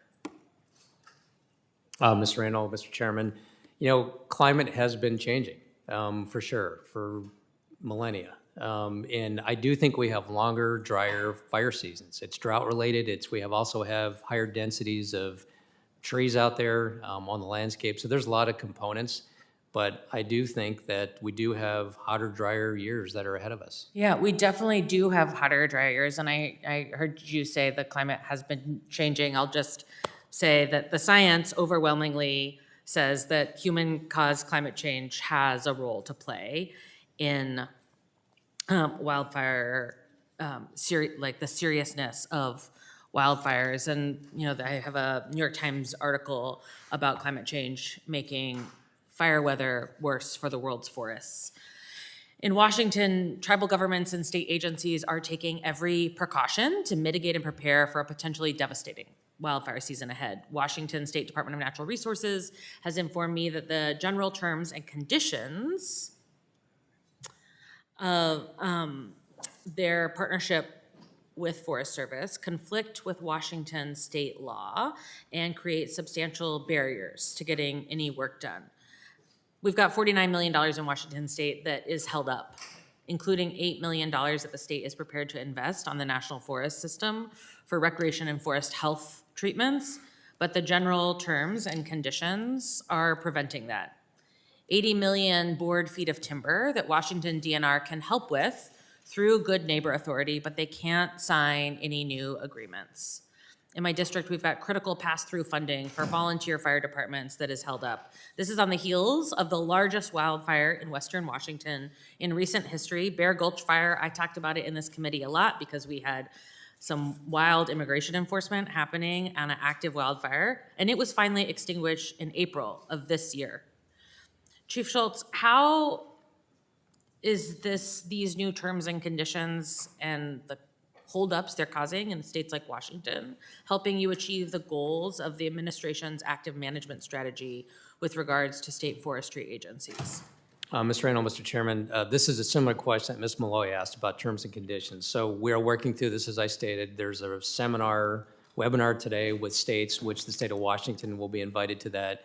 Mr. Geisler, I work with him on a regular basis. I've talked to him about this. We have signed 297 agreements with the state of Washington since those new terms and conditions. So it has been a burden on some agreements, but others they move forward with, even regardless of those agreements and those conditions that are in place. So we are working through this even with the state of Washington. I don't disagree with the comments you made that there are some things that are hung up, and we're working through that. But there have been almost 300 agreements that they have signed in light of those terms and conditions that are still in place. The other thing I just want to touch on, you talked about climate resilience and what can we do and what are we doing? And what you're going to see in the Pacific Northwest in Region 6, so that's Oregon and Washington, we are stepping up to provide more management, more fuels treatments, and more timber sale volume that's going to be sold over the next 2 years. And when I look at what can we do to address those conditions on the ground, a lot of it is thinning forest, it's opening things up, it's reducing risk to communities. So I would agree that forest management is probably the most important thing that we can do if we're concerned about effects of changing climate over time. What can we do to address that? The biggest thing I would say we can do is implement active forest management, whether it's grazing, whether it's thinning forests, whether it's fuels treatments, prescribed fire. All of those things help us better manage the forest and address those risks to communities. Well, thank you, Chief Schultz. I will look forward to hearing the results of the webinar and how that may or may not change the analysis from my state agencies that the terms and conditions are in active disagreement with Washington state law, because ensuring that we are following the environmental practices of our state, which is a leader in the fight against climate change, is important to me. Gentlelady's time has expired. I now represent the gentleman from Minnesota for 5 minutes. Chief Schultz, it's great to see you again. I appreciate the hard work you're doing. Just getting right into my questions. The Superior National Forest recently published its updated Boundary Waters Canoe Area Wilderness Permit and Visitor Use Report, covering the 2021 through 2025 seasons. During the 2025 season, the Superior saw a record 12,000 permits canceled, along with increased no-shows from the previous year. When these permits are canceled at the last minute, or there are no-shows, that means fewer and fewer Americans are accessing our public lands. And this is a compounding problem. Because of years of no-shows and cancellations, we've seen that future permit quotas have slowly gone down. What is the Forest Service doing to help address this problem? Mr. Stauber, Mr. Chairman, this is something we need to talk to those outfitters and guides and understand why those cancellations are occurring. You're right, because it does impact future numbers that are set based on that. So I'll commit to you that we'll do more outreach to better understand that issue so that we ensure that we don't have those cancellations, or at least if they're canceling, we understand better why they are so we can address that. So we'll follow up with you on that specifically, but it's something we need to have better communication and understand what's driving that, and that doesn't increase numbers in the future. That's right. Thank you, Chief. And then I want to go back. In my district, we have both the Superior and Chippewa National Forest. We have proposed land transfers that have spent years in the process, but are still far from completed. In some cases, they're still waiting in line, and the formal land transfer process hasn't even begun. These are land transfers that will lead to better recreation access, better forest management, and will serve the public at large. They're also supported by the local communities along with the local forest management, but after years, they are still waiting in limbo. What is the Forest Service doing to reform the administrative land transfer and land conveyance process to ensure this backlog is dealt with across the National Forest System and ensure it doesn't take half a decade or more to complete an administrative land transfer or conveyance? Mr. Stauber, Mr. Chairman, this has been an ongoing issue for years for land exchanges and conveyances. You're absolutely right. What we are doing in terms of how to improve that, I think a lot of it can be helped if there is direction from Congress. So if there's a land exchange that is to be proposed, my experience in the past has been with congressional intent, with clear timelines set, it requires the Forest Service to act in a more expeditious manner. So a lot of exchanges that are proposed do not come through a congressional action. But if you want to expedite it, the best thing that I think can be done is to have congressional intent behind that. Funding can be helpful as well to get the NEPA done and those kind of things, but that's a big part of it, is just balancing those needs across the country to get that done. But it's something that it is a challenge. We can move quicker on smaller trades typically, those kind of things. And I don't know the specifics on the one you're mentioning, but I'll take a look at that one and we'll get back to you on that, what we can do. The late Winnie transfer. Yeah, well, I need to take a look at that one Please specifically. do. Thank you. Yes, Thank sir. you very much. And then Chief Schultz, in the last minute and 45, would you like to respond to any of the comments or questions that you got before me? If you want to if you ran out of time or something. I'm going to give you the last minute 35. Mr. Stauber, Mr. Chairman, no, I just appreciate the opportunity to be here for today. And I think we are prepared for this fire season. I want to definitely emphasize that piece. I want to emphasize that with all the concerns about reorganization, we think we're moving in the right direction. We are going to drive decision-making down. We're going to get more people and resources to forests and districts where most of the work is done. We're going to reduce overhead. We're going to deregulate. People don't realize this. We have created a handbook of 3,600 directives. And I say this, imagine if you took a different job tomorrow and walked into the job and the HR director gave you an employee handbook with 3,600 directives how to do your job. That's what we have in front of us. So the Forest Service is actively looking to simplify things, make decision-making easier, and push it to the ground. That's the focus of the reorganization. Will the gentleman yield the balance of his time? Yes, I will. Chief Schultz, in regards to the roadless rule and permanently repealing it, talk about how it will improve forest management, wildfire suppression, and response. I mean, talk about how this really enhances management by having the repeal of the roadless rule. Mr. Chairman, that's a great question. So when I look at roadless across the country, we have over, I think it's about 44 million acres, and that does not include the roadless in Colorado and Idaho that are roadless.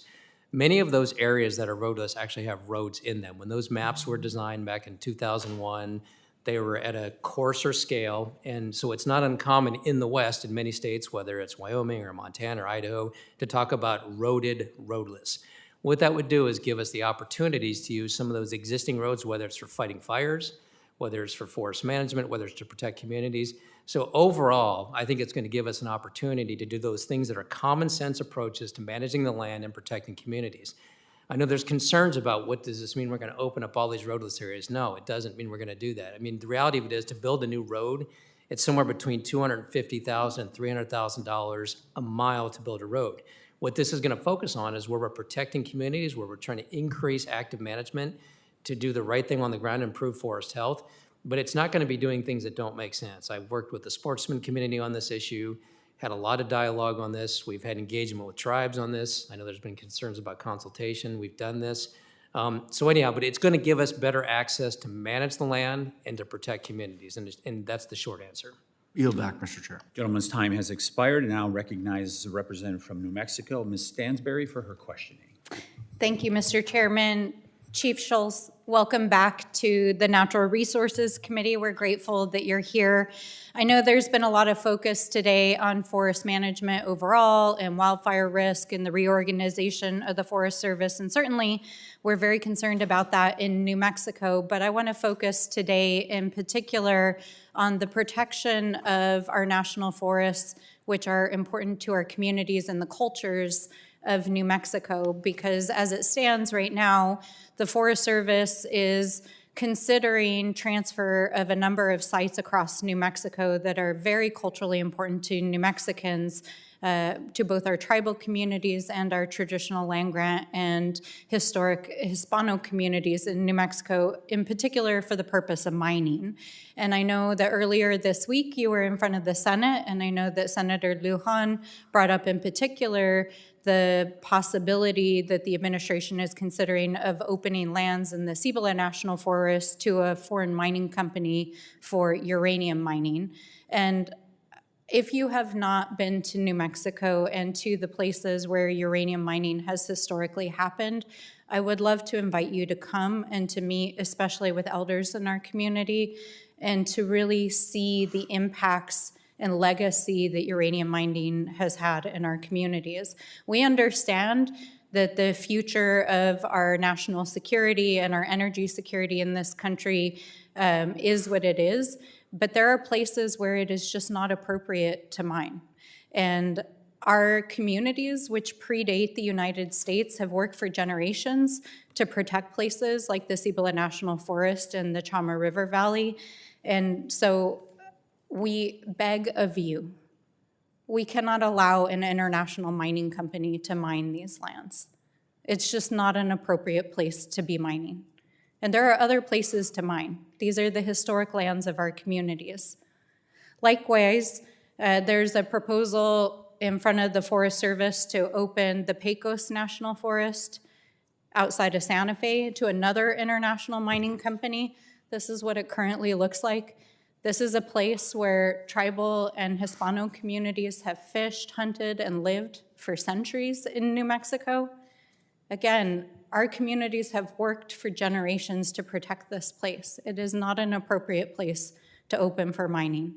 I understand and I listened to your opening remarks about the administration's focus on the development of critical minerals, but there are other places to obtain these minerals. They do not need to be in the cultural landscapes of our people in New Mexico.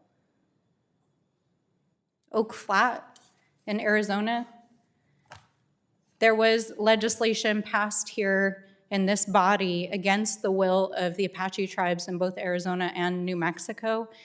The former administration ultimately made the decision, because the courts intervened on behalf of the tribes, that those lands not only were protected by treaty, but that they were so sacred that they should not be developed. It is within the discretion of the Forest Service to not grant those permits to dig a massive copper mine on the sacred sites at Oak Flat. We ask you to please listen to our people. And finally, I want to impress upon you that we have a bill that we are trying to get through this legislative body that would protect over 100,000 acres of Forest Service land and BLM land that is sacred to our pueblos and to our land grants in New Mexico in the Rio Grande Gorge, which we call the Caja del Rio, which is just south of Santa Fe. This site is filled with thousands of petroglyphs. These are religious sites to our tribes. They're irreplaceable. They cannot be sold off. And so we ask of you, we know that it is within the discretion of this administration to decide how these lands are managed. We understand that the goals of this administration are to expand opportunities for resource development, and certainly we recognize the importance of that. But there are just simply places that for cultural, religious, and other reasons are not appropriate to develop. And so my one ask of you today is please, before you move forward on any of these projects, please consult with our tribes, our communities, and we beg of you, do not irrevocably destroy these lands with your decisions. And with that, I yield back. Gentlelady yields, and I'll recognize the gentleman from Arizona, Mr. Gosar, for his questioning. Thank you, Mr. Chairman, and thank you for the members of the subcommittee for allowing me to wave on today.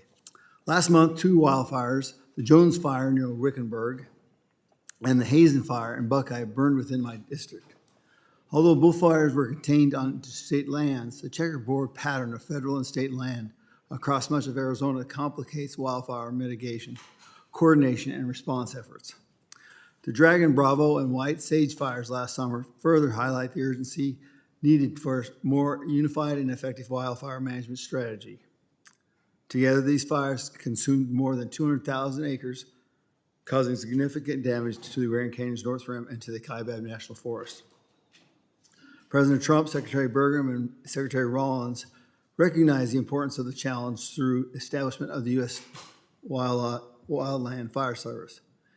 Healthy forests are essential to the success of rural communities, local economies, and the long-term stewardship of our public lands. State and counties also depend upon reliable payments in lieu of taxes and secure rural school funding to support critical services and investments in their communities. To improve the health and resilience of Arizona forests, we must reduce wildfire risks, strengthen watersheds, and modernize outdated federal regulations that hinder those efforts.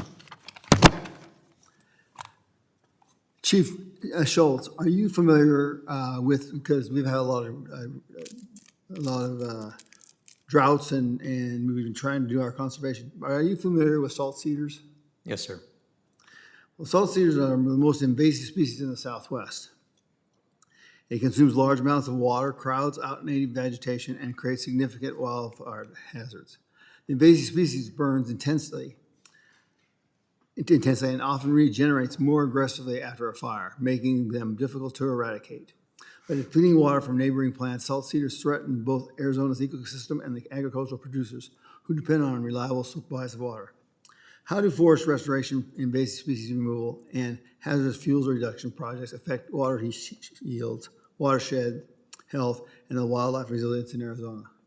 Mr. Gozar, Mr. Chairman, so those treatments that you're talking about when we remove that salt cedar, it definitely increases water yields, right? You'll have more infiltration, You can have more utilization by grasses, so it's a big deal in terms of the impact that it has on the ground. So those treatments are effective, for sure.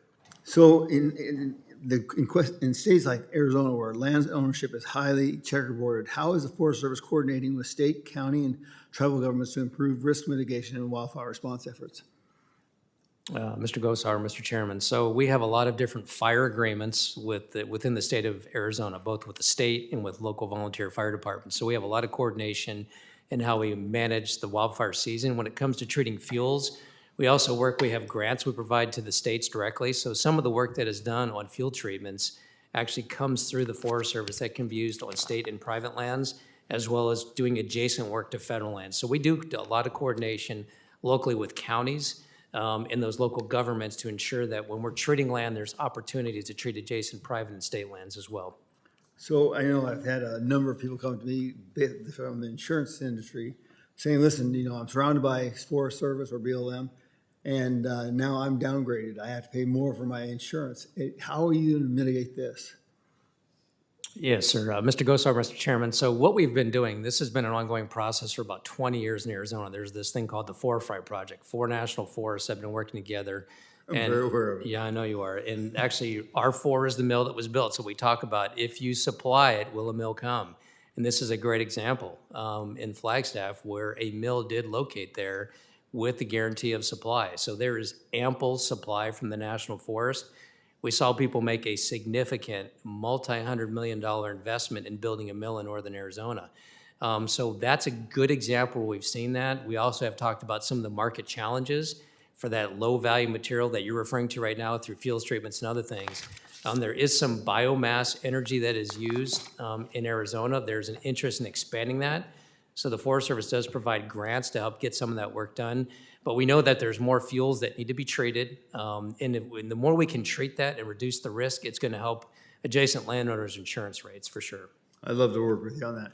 And then my last question is, my office submitted a request for technical assistance on my bill, HR 34, the LASSO Act, in the Forest Service Office of Legislative Affairs in February. Can you commit to review, and I just talked to you, I want to make sure it's official, status of that request getting back to me with an update by June 22nd? Yes, sir, we can do that. Thank you very much. I yield back. Gentleman yields, and I'll recognize the gentleman from Puerto Rico for 5 minutes, Mr. Hernandez. Thank you, Mr. Chairman. Mr. Schultz, I'm here to protect the people of Puerto Rico's access to El Yunque. Mr. Schultz, today, what does a 3-day pass to El Portal del Yunque cost? 3-day pass, I think we're proposing, I think it's free right now. What does exactly? Today Yes, it's sir. free. An annual pass. I think it's free. A family annual pass. Same thing. It's free. So as of this hearing, Puerto Rican families access these facilities at no charge, correct? Yes, sir. Under your proposal, that 3-day pass goes from $0 to $10, correct? My understanding is that there's a $4 entry fee that we're going to be charging. That would be for La Mina Recreation Area, That's right. a different part of the forest. For El Portal del Yunque, it will go up to $10. The annual pass will go from $0 to $20, and the family pass from $0 to $30. And as you just said, you are also proposing charges for La Mina Recreation Area, correct? Yes, sir. So to be precise, you are not raising an existing fee. You are creating a charge on access that is free. Is that correct? Mr. Hernandez, yes, that is correct. You are charging for something that is free. Is it the agency's position that access to public lands should depend on the ability to pay?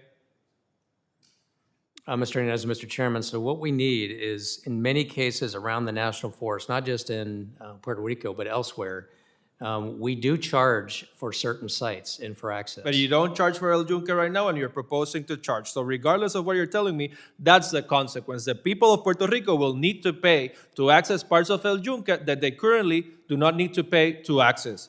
That is to say, they will have to pay for something that is currently free. And I reject the agency's excuses that you need to find the money and that the people of Puerto Rico should pay for it. Because President Trump's budget is slashing funding for the National Forest Service by 75%. President Trump is spending $2 billion a day in a war in Iran, And he is pretending to spend $1.8 billion in a slush fund for himself and January 6 insurrectionists. You are asking the people of Puerto Rico to pay for a shortfall that Washington created, and that is not fair. The United States government has the money to protect El Yunque and secure the people of Puerto Rico's free access to El Yunque. What it lacks is the values and the priorities to do so. I urge you to reconsider that proposal. I urge you to keep El Yunque access free for the people of Puerto Rico, all parts that are currently free, not to charge, not to increase the affordability crisis. Thank you, and I yield back. Will the gentleman yield his time to the chair? No, to the ranking member. Mr. Chairman, can I just add a clarification to that comment? Yes, you may. Yeah, Mr. Hernandez, Mr. Chairman, I just want to make it clear, we are not proposing any reductions to the National Forest budget El Yunque. What we are looking at, though, is increasing resources available to do a better job managing it, increasing trail maintenance. We've had a reduction in trail maintenance over time in terms of just the trails have been deteriorating. I understand, sir, and I reclaim my time. The administration is proposing a budget reduction for the Forest Service in general. The administration and the United States government has the resources to protect El Yunque without the need to impose a fee on the people of Puerto Rico who face more economic challenges than people on the mainland. And what I want, and what the people of Puerto Rico want, and what the mayor of Rio Grande and the communities around El Yunque want is to protect free access to El Yunque in those parts where it is currently free, and to secure the funding to make sure El Yunque is protected, conserved, and that the people can continue to enjoy this incredibly valuable natural resource and gift that God has given Puerto Rico and the United States. Gentleman yields. I now recognize the gentlelady from Wyoming for her questioning for 5 minutes. Well, thank you for allowing me to wave onto the Federal Lands Committee today to discuss the roadless rule, and thank you for being here, Chief Schultz. The title of today's hearing is The State of Our Nation's Federal Forests and Outlook for the 2026 Wildfire Year. We cannot discuss the state of our national forests without talking about the roadless rule, and I want to raise that here. As you know, I have a bill to repeal the roadless rule, H.R. 7695, and I know that the administration is also working to repeal the roadless rule. The United States Forest Service Office created an environmental catastrophe when it issued the roadless rule in the final days of the Clinton administration. That lame duck decree, which has now been in effect for over a quarter of a century, unilaterally locked up 58.5 million acres of federal lands from effective management and realistic public access, including 3.2 million acres in my home state of Wyoming. I was hired by the state of Wyoming to file suit against the roadless rule because it violated NEPA, the Wilderness Act, the Wyoming Wilderness Act, et cetera, et cetera, et cetera, et cetera. And it was also adopted with only 18 months of review between October of 2019 and January of 2021 when it was put into place. At the time that the roadless rule was adopted, the Forest Service and the Department of Justice knew that the roadless rule would be destructive. And how do I know that? Because during one of our hearings, the U.S. attorney from here in Washington, D.C. admitted it. What she stated is, we recognize that in certain areas, the roadless rule is going to be ecologically devastating.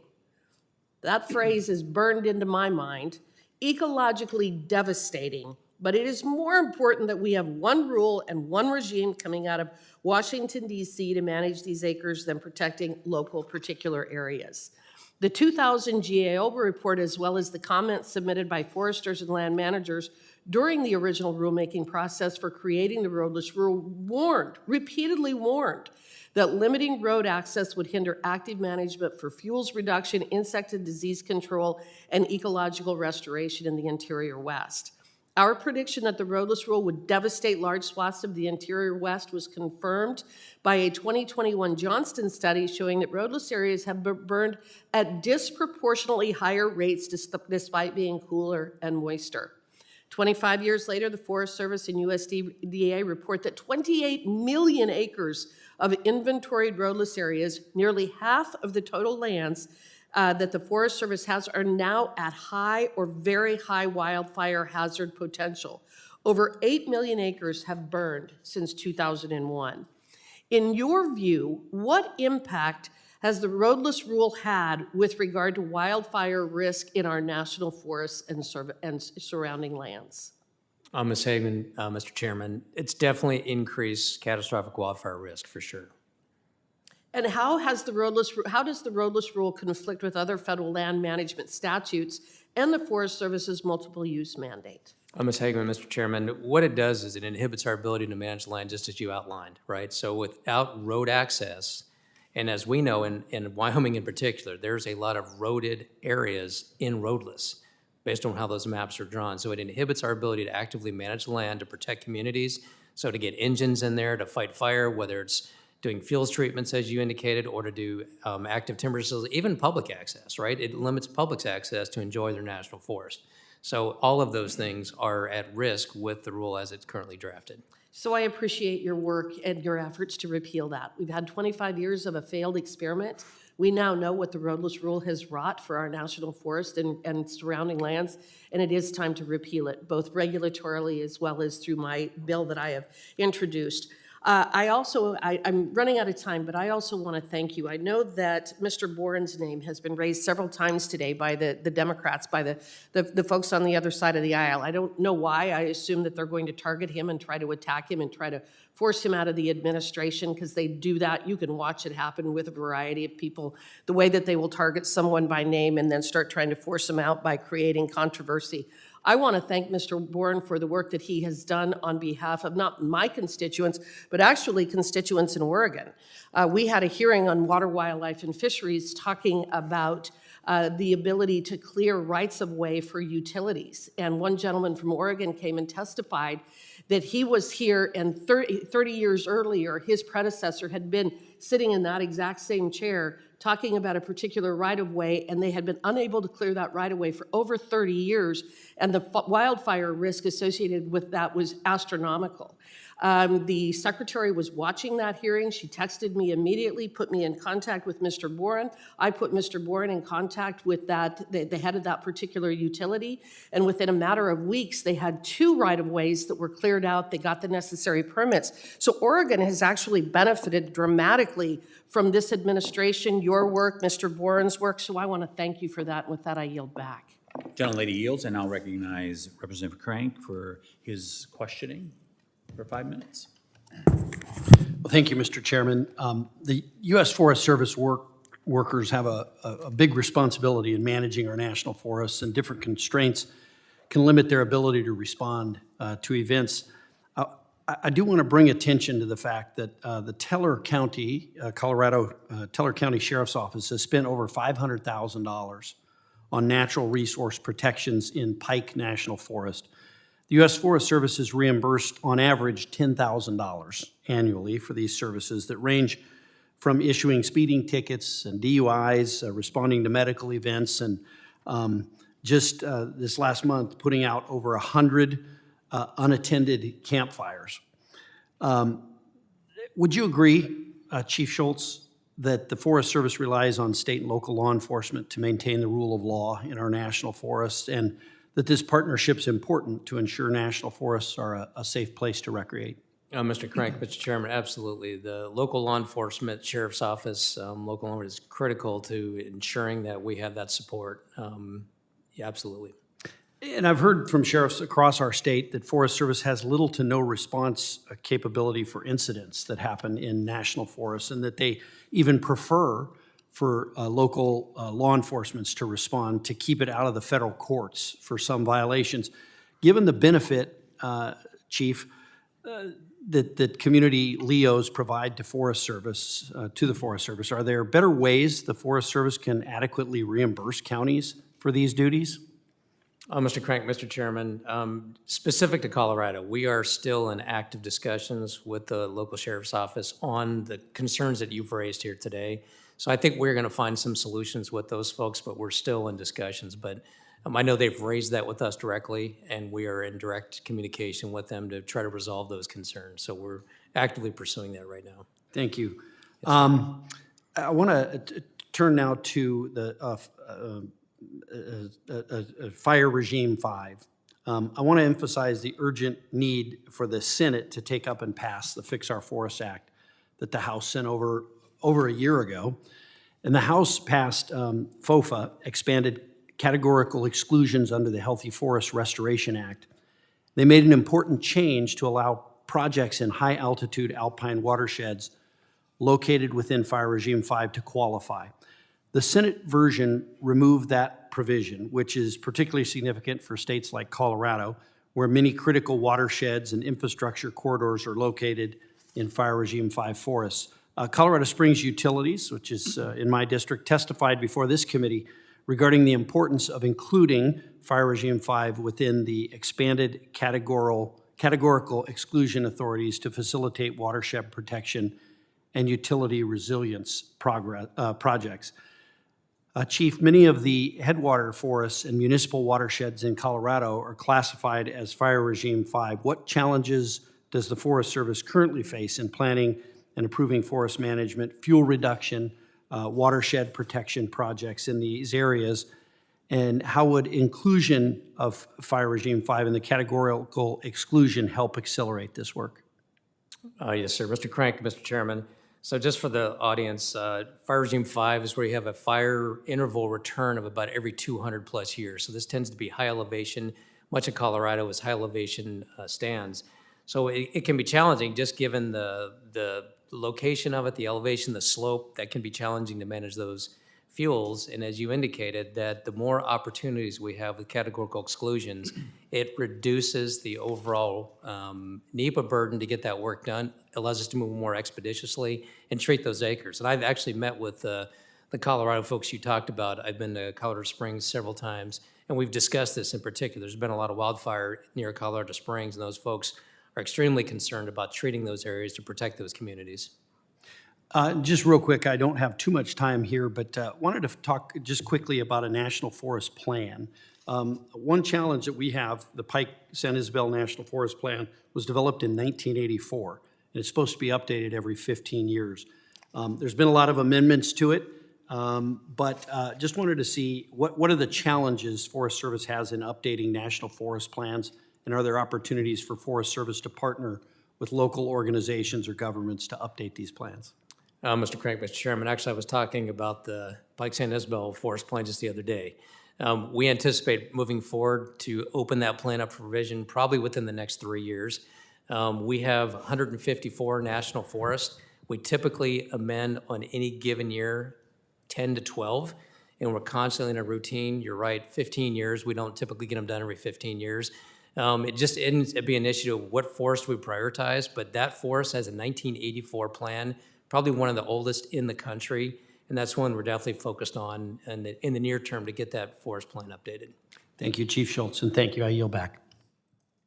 Gentleman's time has expired, and now recognize Mr. Hurd from Colorado for his questionings. You have 5 minutes, sir. Thank you, Mr. Chairman. Chief Schultz, welcome. My Colorado district includes 7 national forests, so the issues that we're talking about when it comes to forest health, forest resiliency, wildfire mitigation matter to me and the people I represent is for all sorts of reasons, including watershed health as well.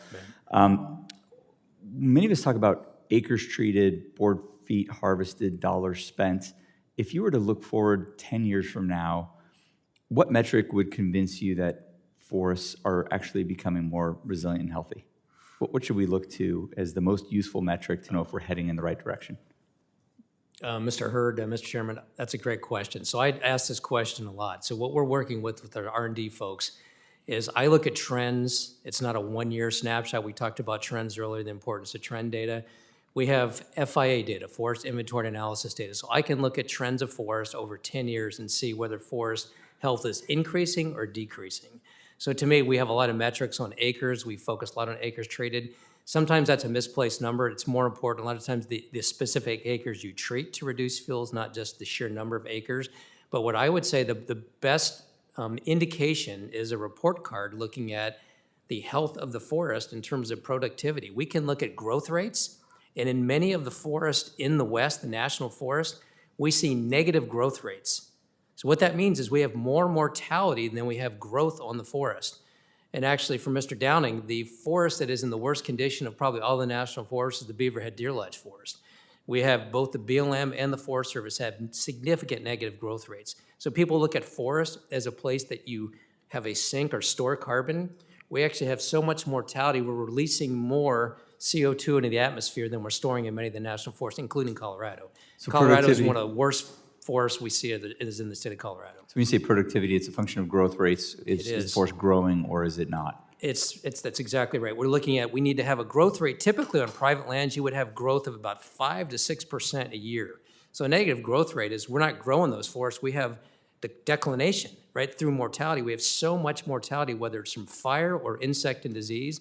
So what I would love to do in 10 years in Colorado is take a snapshot today and then look at the trend in 5 years and 5 years after that. You will see it in 10 years. The trends, are we increasing health or decreasing health? And you can look at growth rates as a great example for how to measure that. Great, that's very helpful. Chief Schultz, I'm chairman of Indian Insular Affairs, and one of the things that I've learned is tribes often bring knowledge, local knowledge, long-term stewardship, and on-the-ground capacity when it comes to forest health and forest management. Where have tribal partnerships most clearly improved outcomes for the Forest Service, and what is the biggest remaining barrier to utilizing those partnerships at a greater scale? Mr. Hurd, Mr. Chairman, I'm glad you asked this question. So I've made a specific effort to work directly with tribes. Every time I travel to the field, I meet with a tribe. We've signed 3 of these co-stewardship agreements. I've got other tribes very interested in stepping up where they're actually managing the National Forest System lands.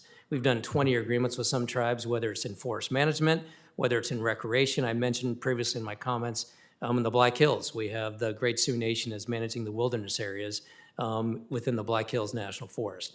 So tribes have a lot to directly contribute. They have a lot of local knowledge. In many of the tribes in the Pacific Northwest, we see that they have significant capacity. They manage BIA lands. They manage their own tribal lands. So we see tribes as tremendous partners to get that work done, working alongside us. And in many cases, some of the biggest critics that I have of the National Forest in terms of the lack of management is coming from the tribes. Great. Please continue that. Really appreciate that answer. Last question. We oftentimes debate whether the constraint when it comes to treating federal forests at a scale that most of us agree is necessary, we debate whether the constraint is funding, staffing, litigation, permitting, or something else. In your view, what's the single most important bottleneck preventing us from treating federal forests at scale? Mr. Hurd, Mr. Chairman, it's always difficult to identify one thing. I would say at scale, the acres that we need to treat for fuels reduction is significant. We have 193 million acres. And on average, we're looking at somewhere between 3 to 4 million acres a year. Realistically, you could treat 1 million acres a year and still barely scratch the surface. So the need to treat the landscape is significant. So I think as you look at how we allocate resources, even when it comes to air quality, it's so much cheaper to use prescribed fires on the landscape. We've seen fires in some cases less than $100 an acre to treat it with fire. Many cases it's $300 to $500 an acre. Mechanized treatments can be $5,000 an acre. In California, post-fire recovery, I'm spending $8,000 an acre. So when I look at what can we do, like with air quality, and many times that's been delegated to the states, but even working with the states with air quality and having a tolerance for smoke in the air during the non-fire season, right? And in helping us to educate communities, we have to get this work done to protect communities. Yeah, we have to be aggressive in our initial attack when we suppress fires, but there's so much work to be done in advance of fire season. That to me is probably one of the biggest challenges we have is the need to treat acres is tremendous, and we need partners to do it. We need states, we need tribes, we need counties and the Forest Service, all of that. But we could easily triple the amount of acres we treat, and we could do more. Thank you, Chief Schultz. Mr. Chairman, my time has expired. Gentleman's time has expired. Now recognize Mr. Downing from Montana for his questioning. Well, thank you, Mr. Chairman, and thank you for allowing me to wave on. And thank you, Chief Schultz. I really appreciate you testifying today, especially as we enter into fire season. In my home district of central and eastern Montana, significant drought over the last year threatens to bring about major fire risks this summer. And according to last month's assessment from USDA's Natural Resource Conservation Service, snowpack in our mountain regions ranges between 50 and 75% of normal levels. So given these elevated risk conditions, can you elaborate on the steps the Forest Service has taken to optimize its readiness for this year's fire season? Mr. Downing, Mr. Chairman, as bleak as Montana looks, it's probably the best state in the West for snowpack, to be honest with you. Just put Utah in perspective. If Ms. Malloy was here, she would tell you, Utah is between like 0 and 6%. That's how bad the Wasatch is, the front there. But what we have done, I've articulated previously, but we have brought on to date more than 11,000 firefighters, which were about 5% ahead of where we were over the last 2 years at this point in time. We've red carded an additional 450 non-fire personnel to support the firefighting mission. So we have more than 10,000 non-fire personnel red carded to fight fire. We also have over 11,000 firefighters on board right now today. So we've got all of those resources available to us to fight fire as we sit today. We have our agreements in place with all the states, including Montana, and we've got a very good relationship with the DNRC. We're actively working with them. There were some issues several years ago that the governor had pointed out. We've worked with the governor directly, and I think we're prepared in Montana this year. We saw the fire in Red Lodge. I think you actually visited that fire. And if you've seen the initial attack that we're taking, we're being very aggressive. We're being safe with our firefighters, but we're making sure that we protect communities. Well, I appreciate that. And how do you believe the President Trump's fiscal year 27 budget, his request supports these efforts? So for sure, Mr. Chairman, Mr. Downing, the president's budget in fiscal year 27 actually has the unification in that. So the Forest Service and the Department of Interior, that shifts the fire program from the Forest Service to Department of Interior. We've had discussions about a study being done. We've seen in the House version of the bill, the budget bill for 27, I think the House is, at least it appears to me that they're going to wait until the study's done before they would propose moving that. So the president's budget definitely moves forward in a way to unify the firefighting program, but also as we're making allowances for this study, and we're going to study this and bring this forward. I appreciate those answers. In your testimony, I really appreciated your emphasis on the importance of working with state partners. I've seen that work great, and I really appreciate that. So earlier this year, the state of Montana entered into a landmark 20-year shared stewardship agreement with the Forest Service to help manage the Flathead, Kootenai, and Bitterroot National Forests. And I'd like to thank you for your support in brokering this critical partnership with our state. And can you elaborate on the role that Good Neighbor Authority agreements play in the Forest Service's management strategy under your leadership? Yeah, Mr. Downing, Mr. Chairman, it's monumental what we've done in Montana. It's the first of its kind. So not only are we leaning on Good Neighbor agreements, so typically with Good Neighbor, the federal government, the Forest Service would design projects and then hand them to the state to implement those projects. So Sean Thomas is the state forester in Montana. Sean and I had a discussion a year and a half ago, and he said, the Helena, Lewis, and Clark gave us 100 acres to manage this year. He said, I can't possibly run a program managing 100 acres.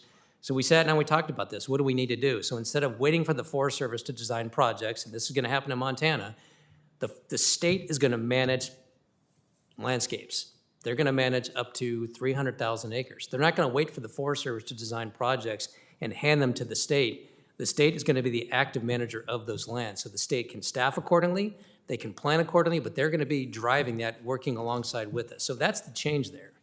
Yeah, I appreciate that. And I've spent a lot of time with Sean Thomas as a former land commissioner. I appreciate all that good work.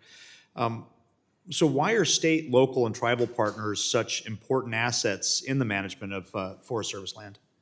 Mr. Downing, Mr. Chairman, why they're so important is they're local, they're on the ground, they know the landscape, they know the people. The legislature has interest in what we do in the various states.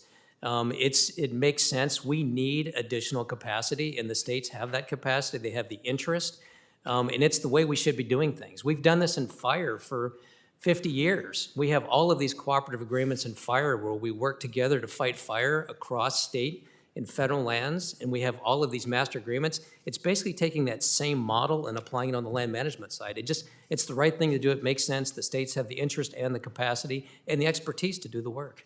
Well, I really appreciate your work there. I appreciate your comments. Unfortunately, I've run out of time, so on that, Mr. Chair, I yield. Gentleman yields. Mr. Chair, I ask unanimous consent to enter 4 documents into the record. Under Secretary Boren's ethics recusal, 2 of Ken Verheyen's ethics documents, and an annual report filed with the Idaho Secretary of State's office on May 8th, 2026, The first is under Secretary Boren's ethics agreement, which requires his recusal from matters involving the Sawtooth Conservation Recreation Alliance, or SCRA, which he co-founded. But the second document, Ethics Guidance for Mr. Verheyen, another SCRA leader, contains no requirement that he recuse himself from matters involving the SCRA. That raised a question of why not, which brings me to the third document I want to introduce, which is what Mr. Verheyen disclosed to the Ethics Department. Turns out he told the Ethics Department his leadership position with the SCRA ended in September 2025. That might explain why the ethics guidance to him was silent on the SCRA, unlike in Mr. Boren's ethics guidance, which brings me to the fourth and final document. It is a report filed with the Idaho Secretary of State's office 8 months after he told the ethics department he wasn't leading the SCRA. This report lists him as a director of SCRA. From the available record, it appears Mr. Verheyen either misled the USDA Ethics Office or the Idaho Secretary of State. Lying to the Ethics Department comes with criminal penalties. And Chief Schultz, would you commit to getting back to me next week with a clear understanding of which record is the truthful one and an explanation of what happened there? That's out of order. You do not have to answer that question. That will be entered into the record without objection. I'd like to thank Chief Schultz for his valuable testimony and the members for your questions. Members of the subcommittee may have some additional questions for our witness today. We will ask that the witness respond to those in writing. Under Committee Rule 3, members of the subcommittee must submit questions to the subcommittee clerk by 5 p.m. on Tuesday, June 9th, 2026. The hearing record will be held open for 10 business days for those responses. If there is no further business, without objection, the Subcommittee on Federal Lands stands adjourned.